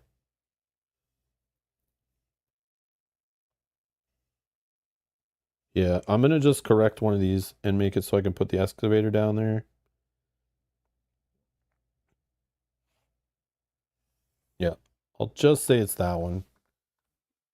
Move red ship and column 4, did I forget? Oh no, that was before, yeah. I forgot because I was like still debating on rolling back and stuff. I think I did it though. Yeah.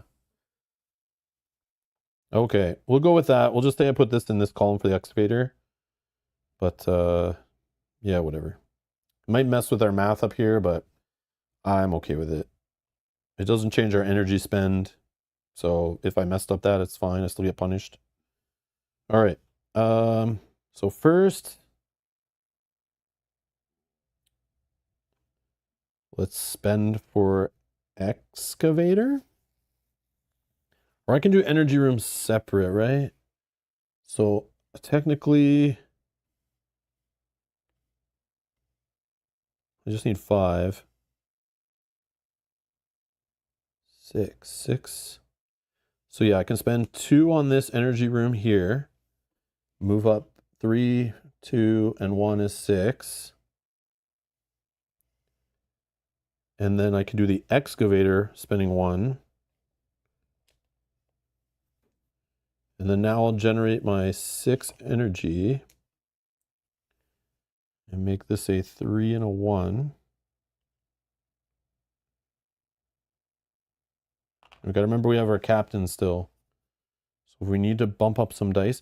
And I think how this works, I'm just thinking about this now, is if they're already placed, does that mean I don't move the ships? Like I move the ships first, and then I can bump the dice so that it doesn't affect me in the space? I think. It's kind of like him outmaneuvering them, I guess. Or not. I don't know. I know if I do unplaced dice, those are going to affect me when I place them. But it says I can do placed dice, like after the fact. Research first for 3 energy. Yeah, okay, I did that. Yeah. Okay, so we got 6 energy, which we have 5 to spend. So now we want to go, I mean, adding them together probably is just a play. So we have 4, 5, 6, 11, 12, 13. If I spend it all together, which, I mean, it doesn't change anything, I don't think. So if I spend, and I don't see why I wouldn't spend any of them yet.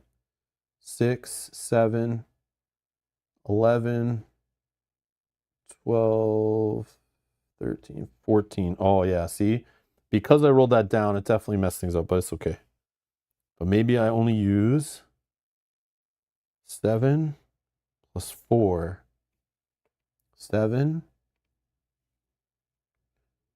4. Oh, maybe it's right. 4 plus 7. It's 11, 12, 13. This is 10. That's 13. Yeah, I don't know what I'm messing up here. Okay, so I'm going to spend 1, 2, 3, 4, 5 energy to do all 3 rooms together. There's a 4, 5, 6, 11, 12, 13. So there's 6 plus 4 more is 10. And then 3 more is 13. So it's good, right? Yeah. Yeah, you don't move ships additionally. And yeah, if I use his ability, it doesn't get me any further because there's a 5 blocking me next. But this is scary. Like, yeah, if we start losing satellites, we're dropping. We got to get back up. All right, so this is going to move down, give us a white ship. And then we redeploy this ship to one of these 2 columns. I'm going to pick this one that doesn't have a satellite in it, I guess. And it has more spots to explode. And if I move this ship 2 and 2, it'll land on that. I'm sweating, guys. This is serious business here.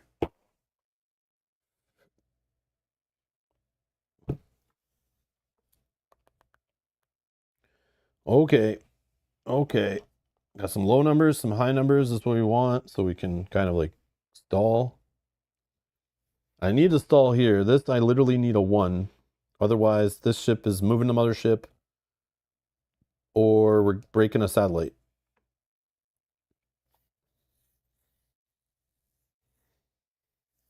I think as long as no satellites get busted, we're okay. We're like really crushing it.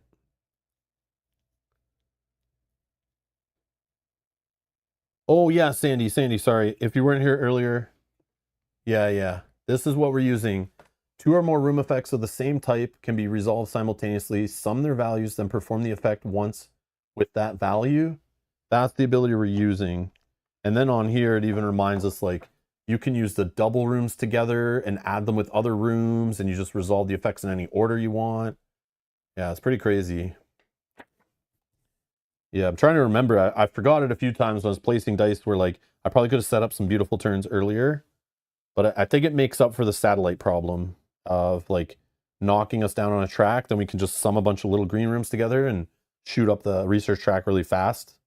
But that means we're like ignoring other sectors. But these robots have helped us with the energy, so we could ignore that a bit. Okay. So let's see, what are we doing here? We don't care about moving the excavator, even if it goes back 1. I think it's okay not to use this room in the bottom. It's a very expensive energy room. I think we can get everything done with what we have. It's going to move us in 2 turns, or if we land on one of these, we could go back on the track also from these. So we got to be careful. So again, like if I can move up 6, so then it only moves us back like 1 space is good. But I don't know if we should be doing research right now. I'm afraid to do like the 5 and then we go back and have to do the 5 again. But if we go back on a 3, it's not as bad. Maybe we can line up some ships to get shot down. Oh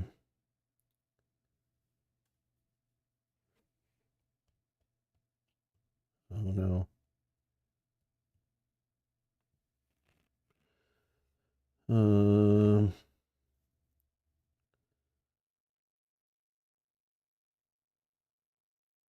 I feel like the mothership's gonna be moving.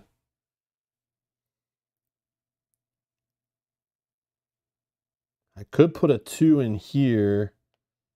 It stops this from breaking a satellite, but then it moves the mothership down. Gets rid of a ship from moving though. Oh no, it would move simultaneous, right? Yeah, and it would not be there. Whoops, I just bumped. Crap, what was that die? I keep bumping these dice. They roll way too easy. Let me see. What was that? A 2 and a 4. Yeah, it was a 2. Okay.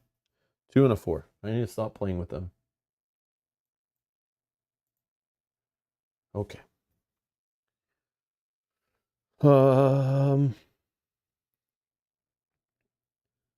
Anything I want to use the 6 for, like making a robot, shooting down some ships maybe? 1, 2, 3, 4, 5, 6. Nope, that breaks the satellite.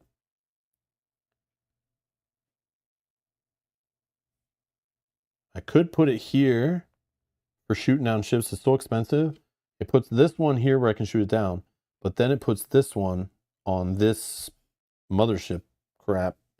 I feel like I should place a white die right now and just re-roll and see what happens. So in this column, just to get this to move down to here, I could use a 2 somewhere. Maybe here. Here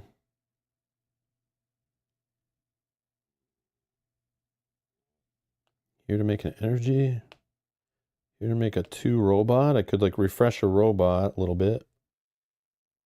Or I can put a 1, 2, 3, 4, 5 here, but I don't have. Or it could be a 6 with a -1 to do the same thing.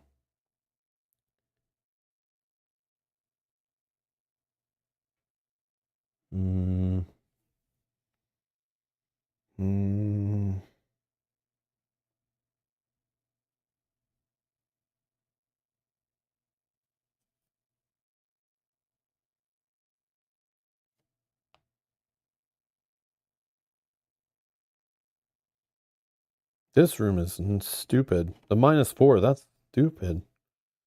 Yeah, because here I want to put 1, 2, 3, and I put a 4, it's a -3, but I can add it to the other anti-air room. And what we need? We need like a 5.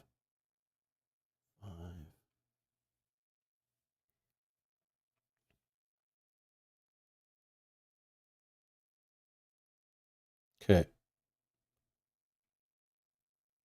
I'm gonna put this here.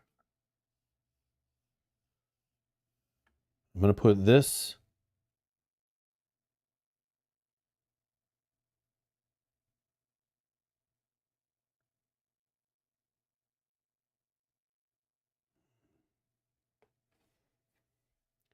You only need 18 research and you have 5 energy. Maybe put the 6 in column 2 on research.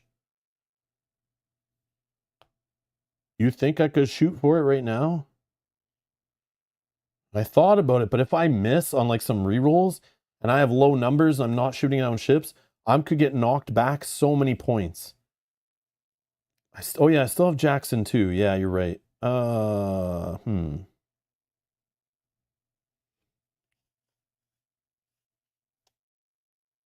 Wait. Oh yeah, it was 5. It moved 5. 1, 2, 3, 4. Yeah.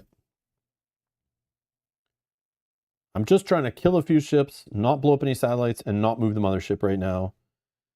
And maybe move up the research track like a point or two, like a step or two. 3 and 6 on combined room. Right here. So a 6 here would move the mothership, but it does put this guy here to be shot down. And this would be a 9 minus 4 is a 5. That's good. But it doesn't kill this if I put it here. But if I put it here, we're good. That's why I want to use the 6 here to put this over here. But maybe I get a better number. But I could add this together with like this room if I can get a 1. No, I don't need a 1. I need a 2. Then I move the mothership. I can't combine it with this room. I need to combine it with this room and hopefully get a 2. I have a 2. So I could do this. I'm just thinking it out. I might move it off. So this would move 3 down to here. This 6 would move down to here, but it does move the mothership. So I should put that last. Oh no, but it pulls this ship back. That's kind of good, actually.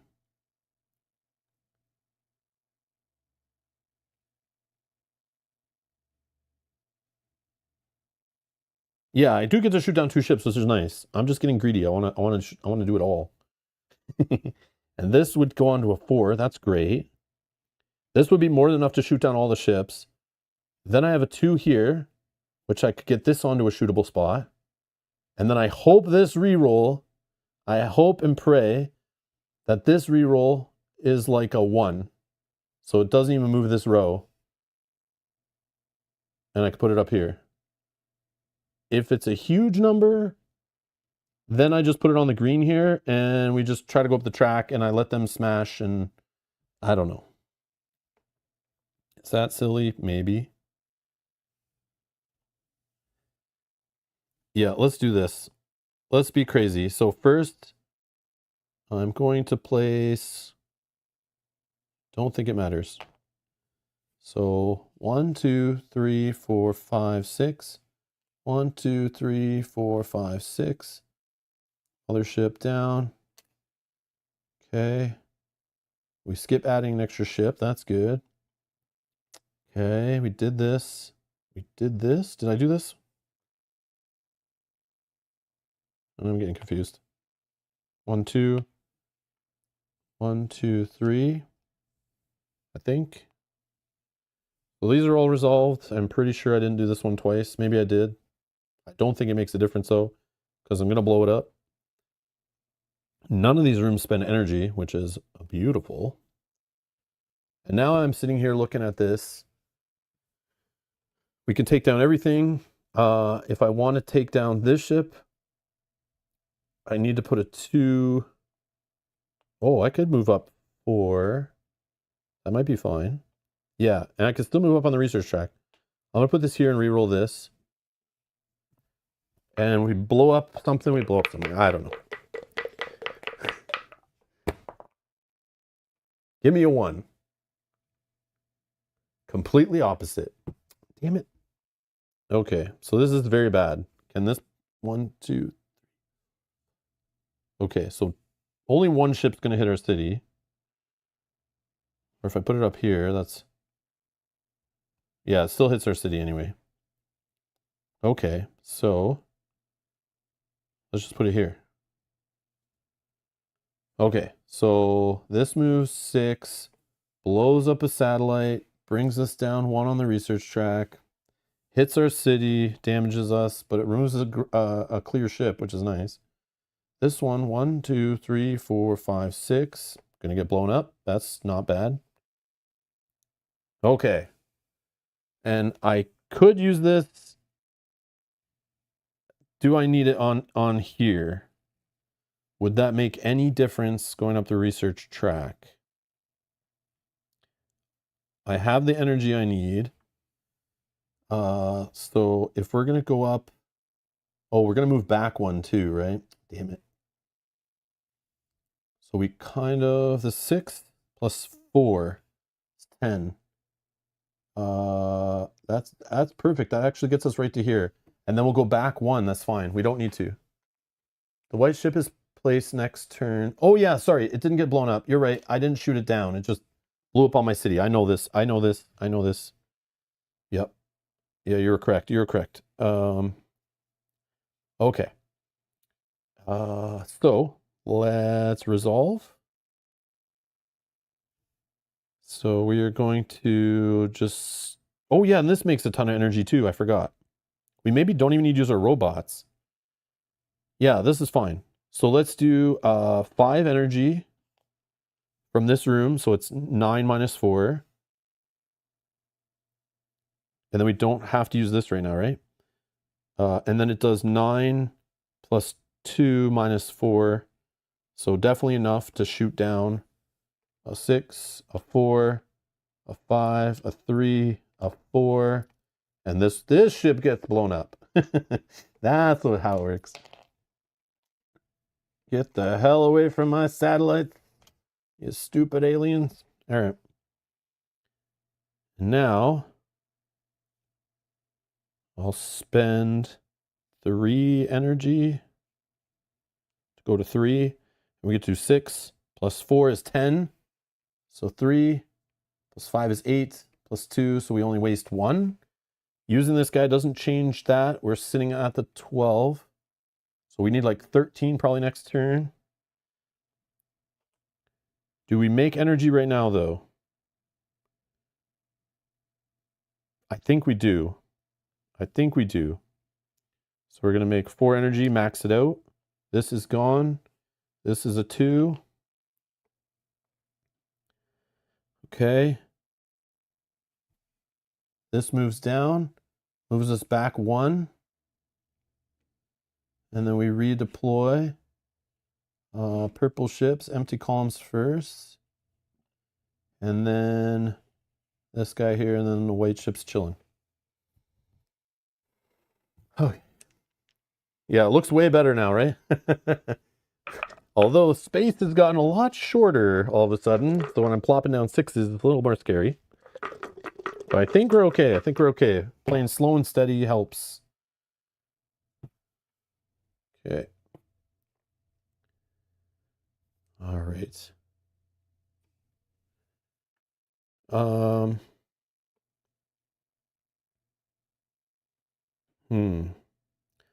So if we can get 13 in the green without having them hit a satellite, we win, right? And we have some low numbers here. We might place first, but we could place this 6 where it's safe to do so, like here. Well, we need a 5 or less here. A 6 here is fine. But if we're going to move 1, 2, 3, 4, 5, 6, if we're going to move the mothership, we should try to do it as late as possible.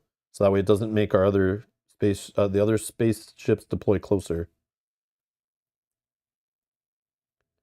Okay. So if we jammed like a 4 here, that should be the only satellite that can get hit. 6. Even if they move the mothership once, this one can't reach. This one's good. This one will already be done. Yeah, I'm just gonna play it. Try to avoid. 1, 2, 3, 4. Oh yeah, I forgot. Then this moves over.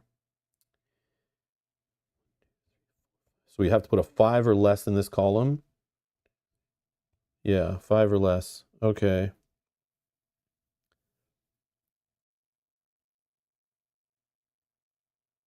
So maybe we try to roll out of the 6, or we use the 6.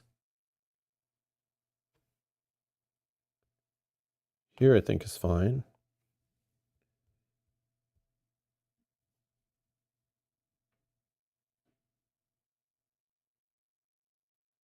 Yep. Okay. So now we're at 5 plus 8, 13. That's what we needed, right? So there's our green covered. We have enough energy for it. We're covered. Now we just have to be careful with the stupid white dice re-rolling. Let's put this 1 in. Doesn't matter. We just need to not.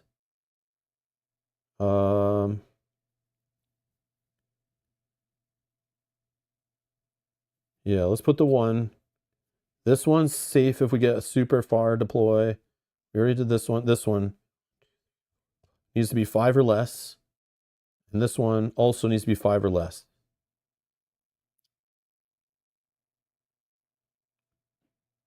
So that means I place this here for fun. Then I place this. I don't think it matters. So let's place it here to not even move. Then we re-roll. Whoops. Fell out of my cup.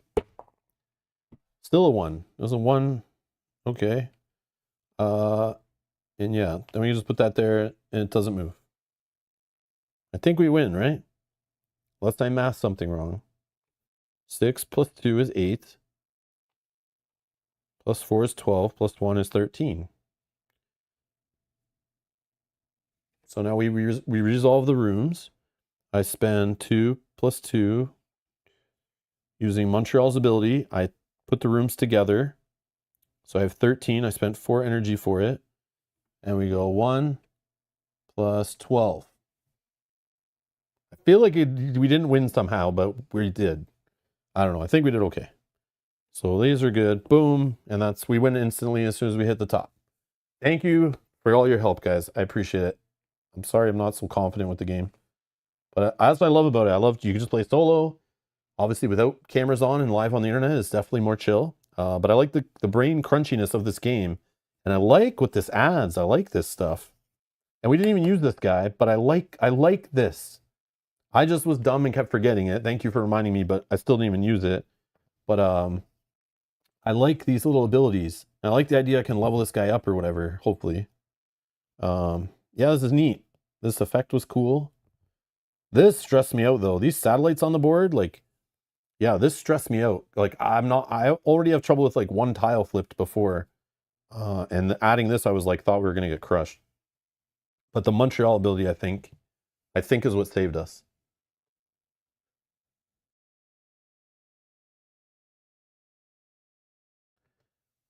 Yeah, Velcro, that's what I was saying before. Yeah. Under Falling Skies, definitely super simple, like super easy to read the rules.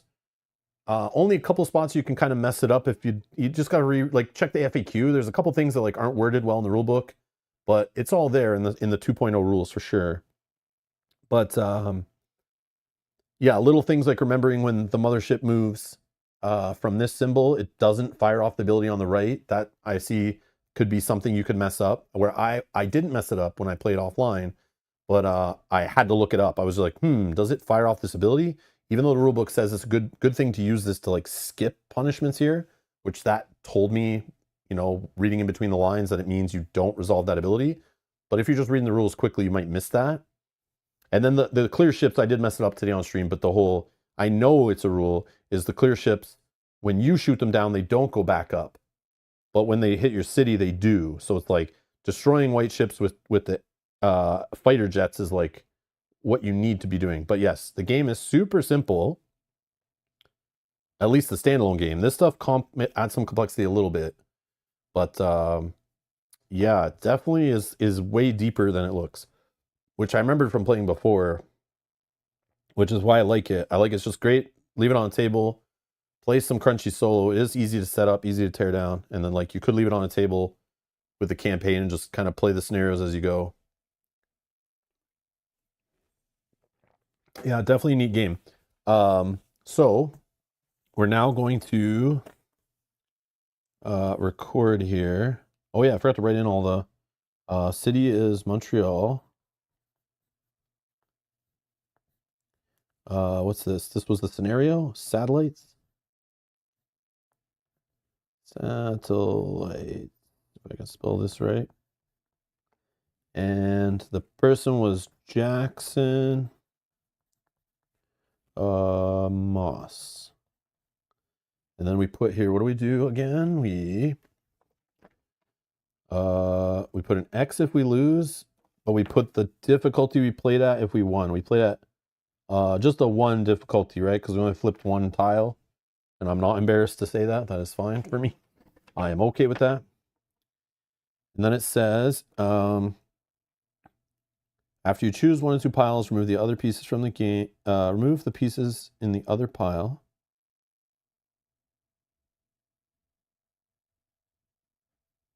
Oh, wait, did I do the pieces correctly to remove? Hold on.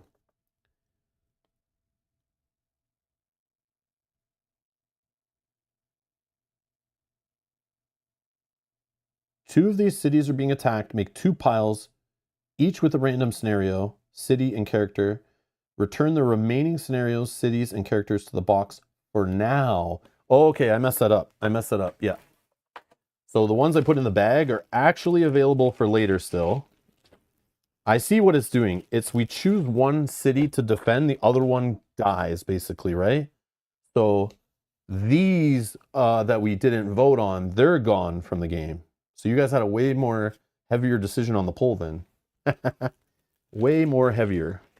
That's how you say it. Okay, so these got destroyed because we suck, right? We can only deal with 1 place at a time. I think is how that worked. In certain situations, some pieces are permanently removed from the campaign. After you choose 1 of 2 piles, remove the pieces in the other pile. Okay, that makes more sense. After you finish a battle in 1 or 2 games, win or lose, remove the scenario.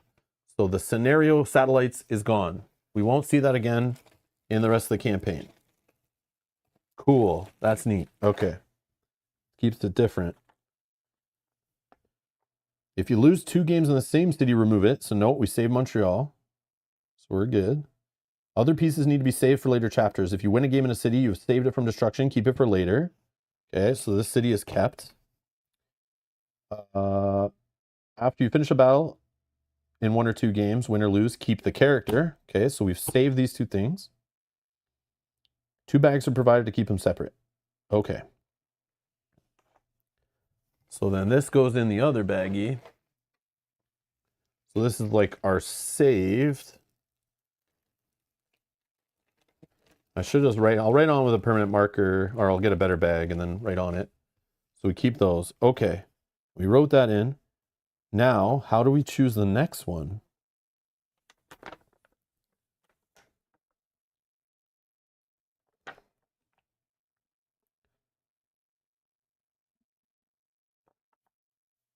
Okay, so after we've done this, now randomly generate 2 more piles with the chapter's remaining components. Okay, this makes more sense now. Choose one pile to be your second battle, fight it, and record the results. Okay, what I think I'm going to do is we're going to save that for another stream, I think. I think it's good to keep this just over 2 hours is fine with all the rambling at the beginning. And in the next episode, we'll do 2 back-to-back. That should fit in the like 2-ish to 3 hour window. I don't want to keep going too long and make the first stream that long.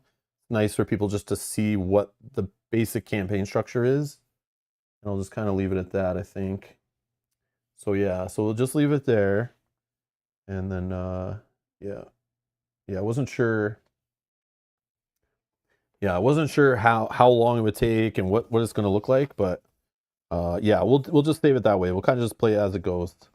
But yeah, I appreciate it, guys. Thanks for playing along with me. Thanks for helping me with the rules and the goofs and being patient with me. I appreciate it.